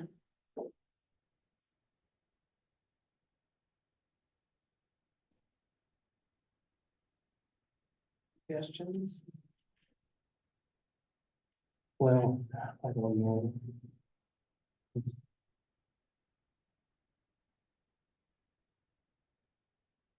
I know that people would like to hear something in the order of 1/4 mile to, property lines and a 1/2 mile to inhabited structures.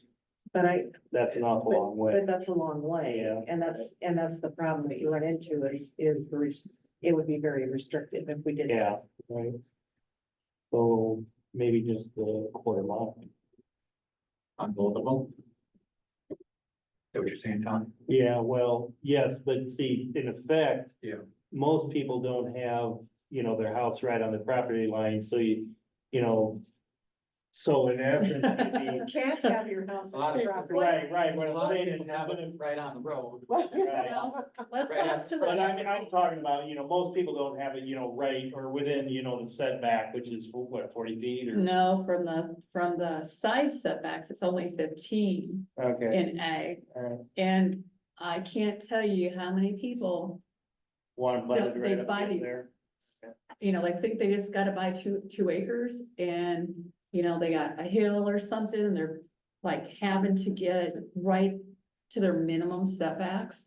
And they're hugging property lines all over the place. So technically you could have a 1/4 mile and 15 feet. Yeah. You'd have a house. Yeah. Okay. Yeah, and I have people still building now, or they survey out 2 acres, two gross acres. And the net acres come down to like 1.6 or 1.7, and those are tight lots. Cause you're trying to work around a septic, you're working around a well, you're working around your front setbacks, your rear setbacks, and your side setbacks. You get really limited on those small lots, so people do push those side setbacks.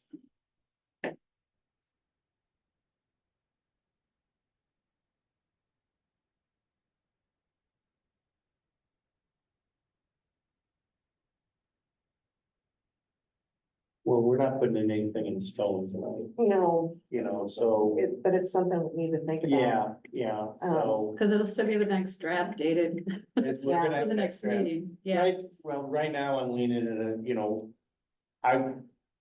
I was okay with 1.1. But, after hearing what we've heard tonight and, what we've talked about.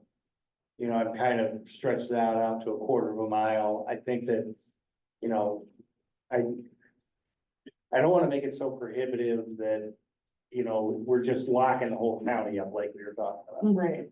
And the property lines, and then it would also affect the same thing with, did you wanna go back just as far from, well, public right of way, you'd have to be back that far, because of property lines, so you'd be, 1,320 feet from right of way of a public right of way, railroad right of way, power lines and structures. Well, tell you what, since we're gonna be working on this again, can you, like you did with the, what you'd shown with the cities and that map you would, draw it up, so we got an idea how restrictive it was before, could I you? was gonna show you guys on my mapping, cause, I don't have that, available, so I was gonna show on our, on the, when we get to that point, I kind of want to, because not everybody saw that. So I was Okay. gonna show that here tonight. Oh, okay, I Um, thought everybody had seen it at this no. point, okay. So I was gonna show that here tonight, Okay. with the lines, just kind of showing you guys All right. how it's gonna lock up everything. Yeah, So, if you want me to do that now, I can. Yeah, let's do that Okay. because my mind is getting fried. Okay. well, it is after 9 o'clock. I know, it's past my bedtime. All right, so I'm just gonna, since I'm close to Bellevue, I'm gonna pull it to Bellevue. All right. And,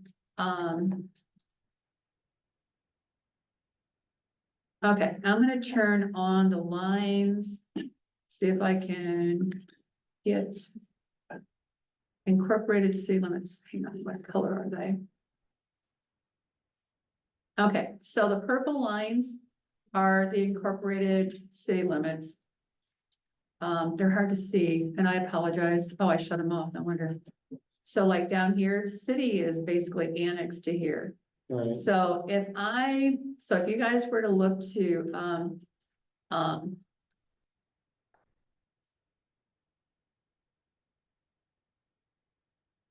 add, hang on, I'm trying to clear that. Like pull a 2-mile buffer around town. Any town, let me just show you what Bellevue would look like. Jeez, come on.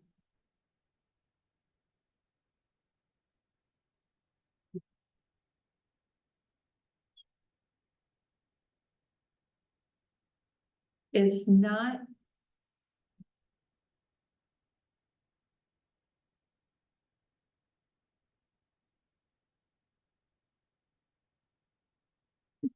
Not clearing. Okay.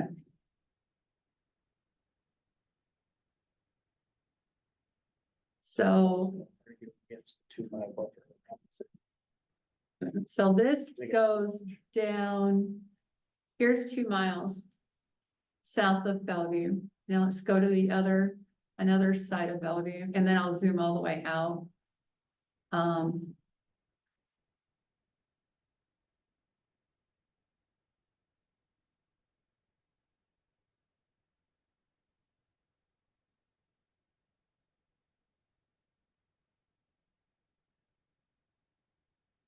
Close enough.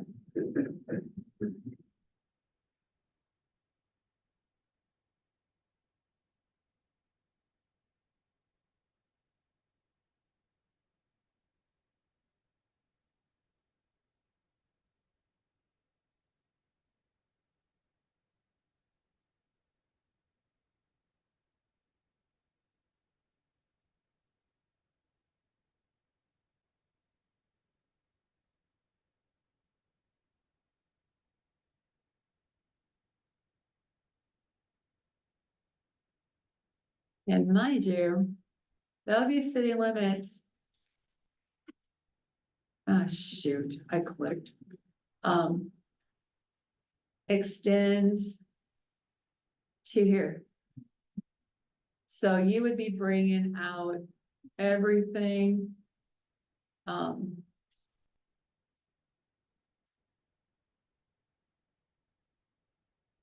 shoot.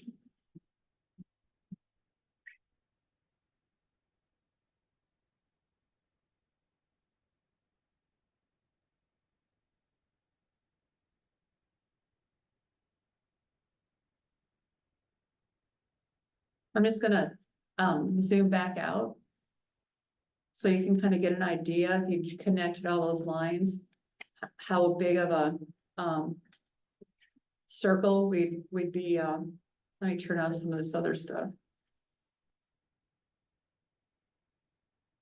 So why does the distance from a city have to be larger than the distance from a? It doesn't, it was Yeah, discussion. We We discussed it. talked about it, and I just told Monica down here, the 2 mile buffer around the cities, I'm actually opposed to. Yeah, why should I they mean- be specialized? Yeah, right, that's exactly, Mike, that's exactly what I was thinking. So I asked because, another location that I've lived at, they have buffers because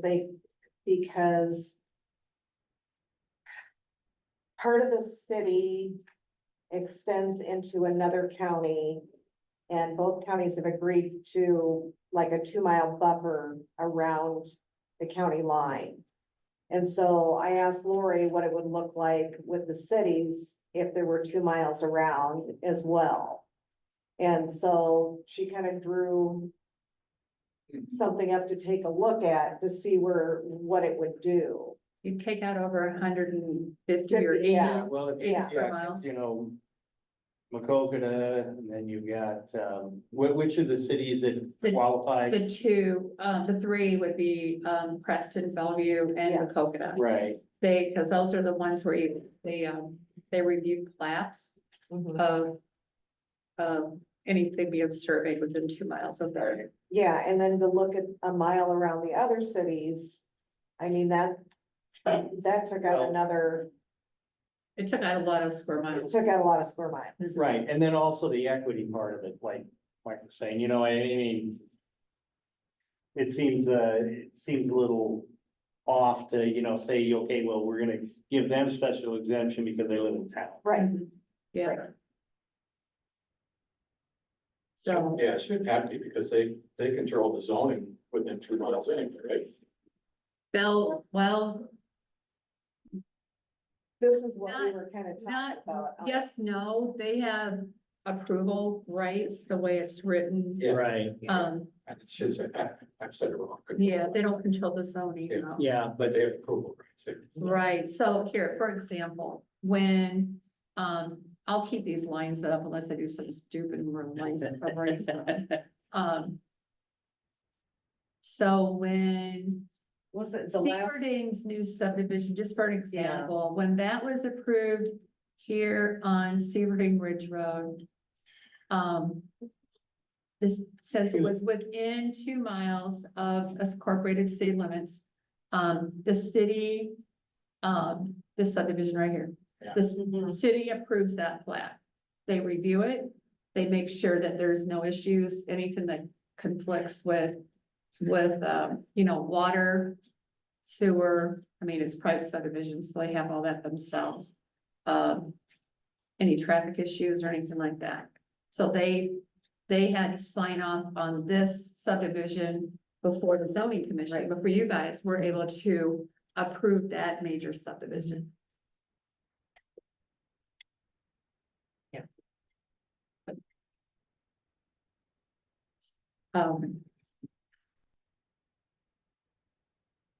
Do you want me to show you what Macokota looks like too, by just drawing No, those just little? the we get the idea. Okay, you get the idea on that. Okay. Just so you know, I did find some counties out there that were that, as they say, restrictive, but basically it shuts everything down. And that's by design. And those are some of the counties I'm hoping I'll see out at, Kozo this Yeah. week. And then too, I want to find out the county that was so prohibitive that they're fighting lawsuits. Right. Well, we've got time to work on this yet, but you know, it is a fine line between being restrictive enough that, you know, you're watching out for the public, you know, interest, and being so, you know, so restrictive that you're gonna be in lawsuits because you're being unreasonable about it. Mhm. I know, it's just that balance. Well, And, you know, the With- Board of Supervisors suggested the Delaware County ordinance because they thought it had that. balance, a little more balance, yeah.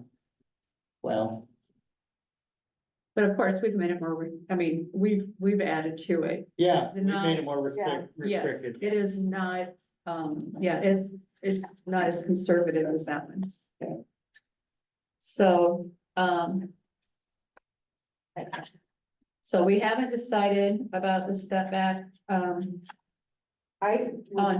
property lines, which I think we need to set that before we go back to our inhabited, structures.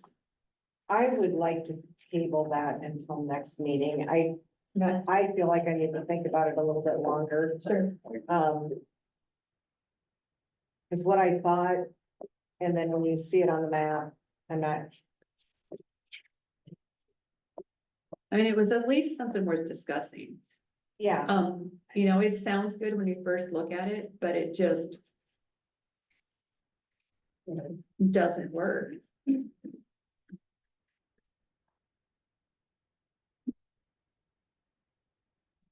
So how much more do you guys want to do tonight?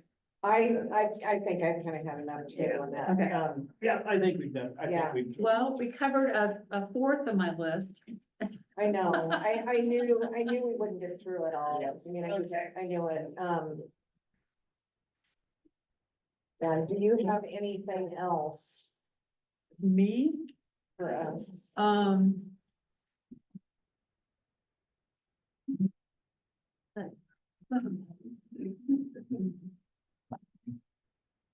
I'll be out of town Wednesday, Thursday, Friday. I will return all my emails and phone calls when I return on Monday. No, No, Tuesday. Tuesday. All right, let's see, yeah, the next meeting is The 17th of June.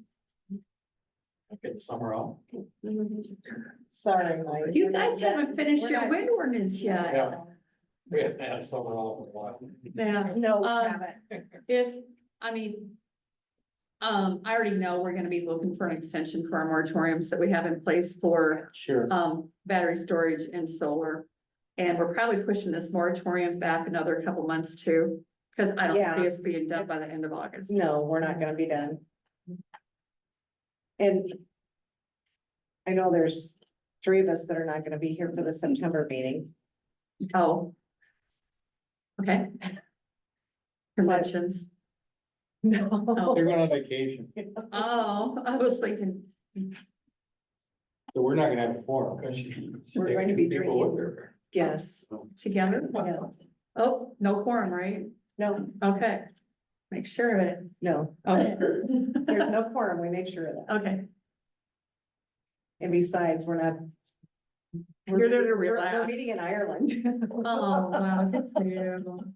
We could convene there. So Yeah. we, Bruce, put a note that we're not I don't think gonna be the able county to do would a put September that bill. meeting Huh? with the I don't think commission. the county would put that I bill. don't think they would either. That would be kind of hard to. do. So,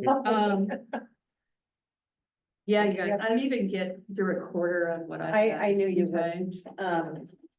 Cause I had the changes I made after your last Yeah. meeting, I have those discussed.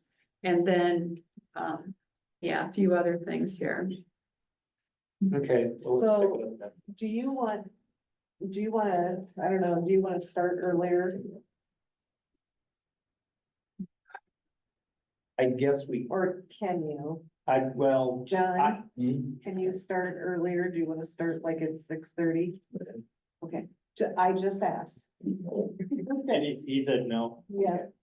Okay, we'll leave it at 7 then, so. Yeah, that's best.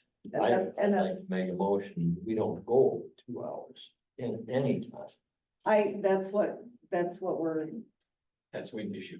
that's what we're trying for. Yes. So, so the 17th of June at 7. Sounds okay. Oh. You don't know of any problem with that? All right, I'll make a motion to adjourn. Second. all in favor? Aye. Thank you, everybody, for coming tonight. Thank you for listening to it. And Monica's free of leave, can we talk a second? Yep. I'm gonna log out of this.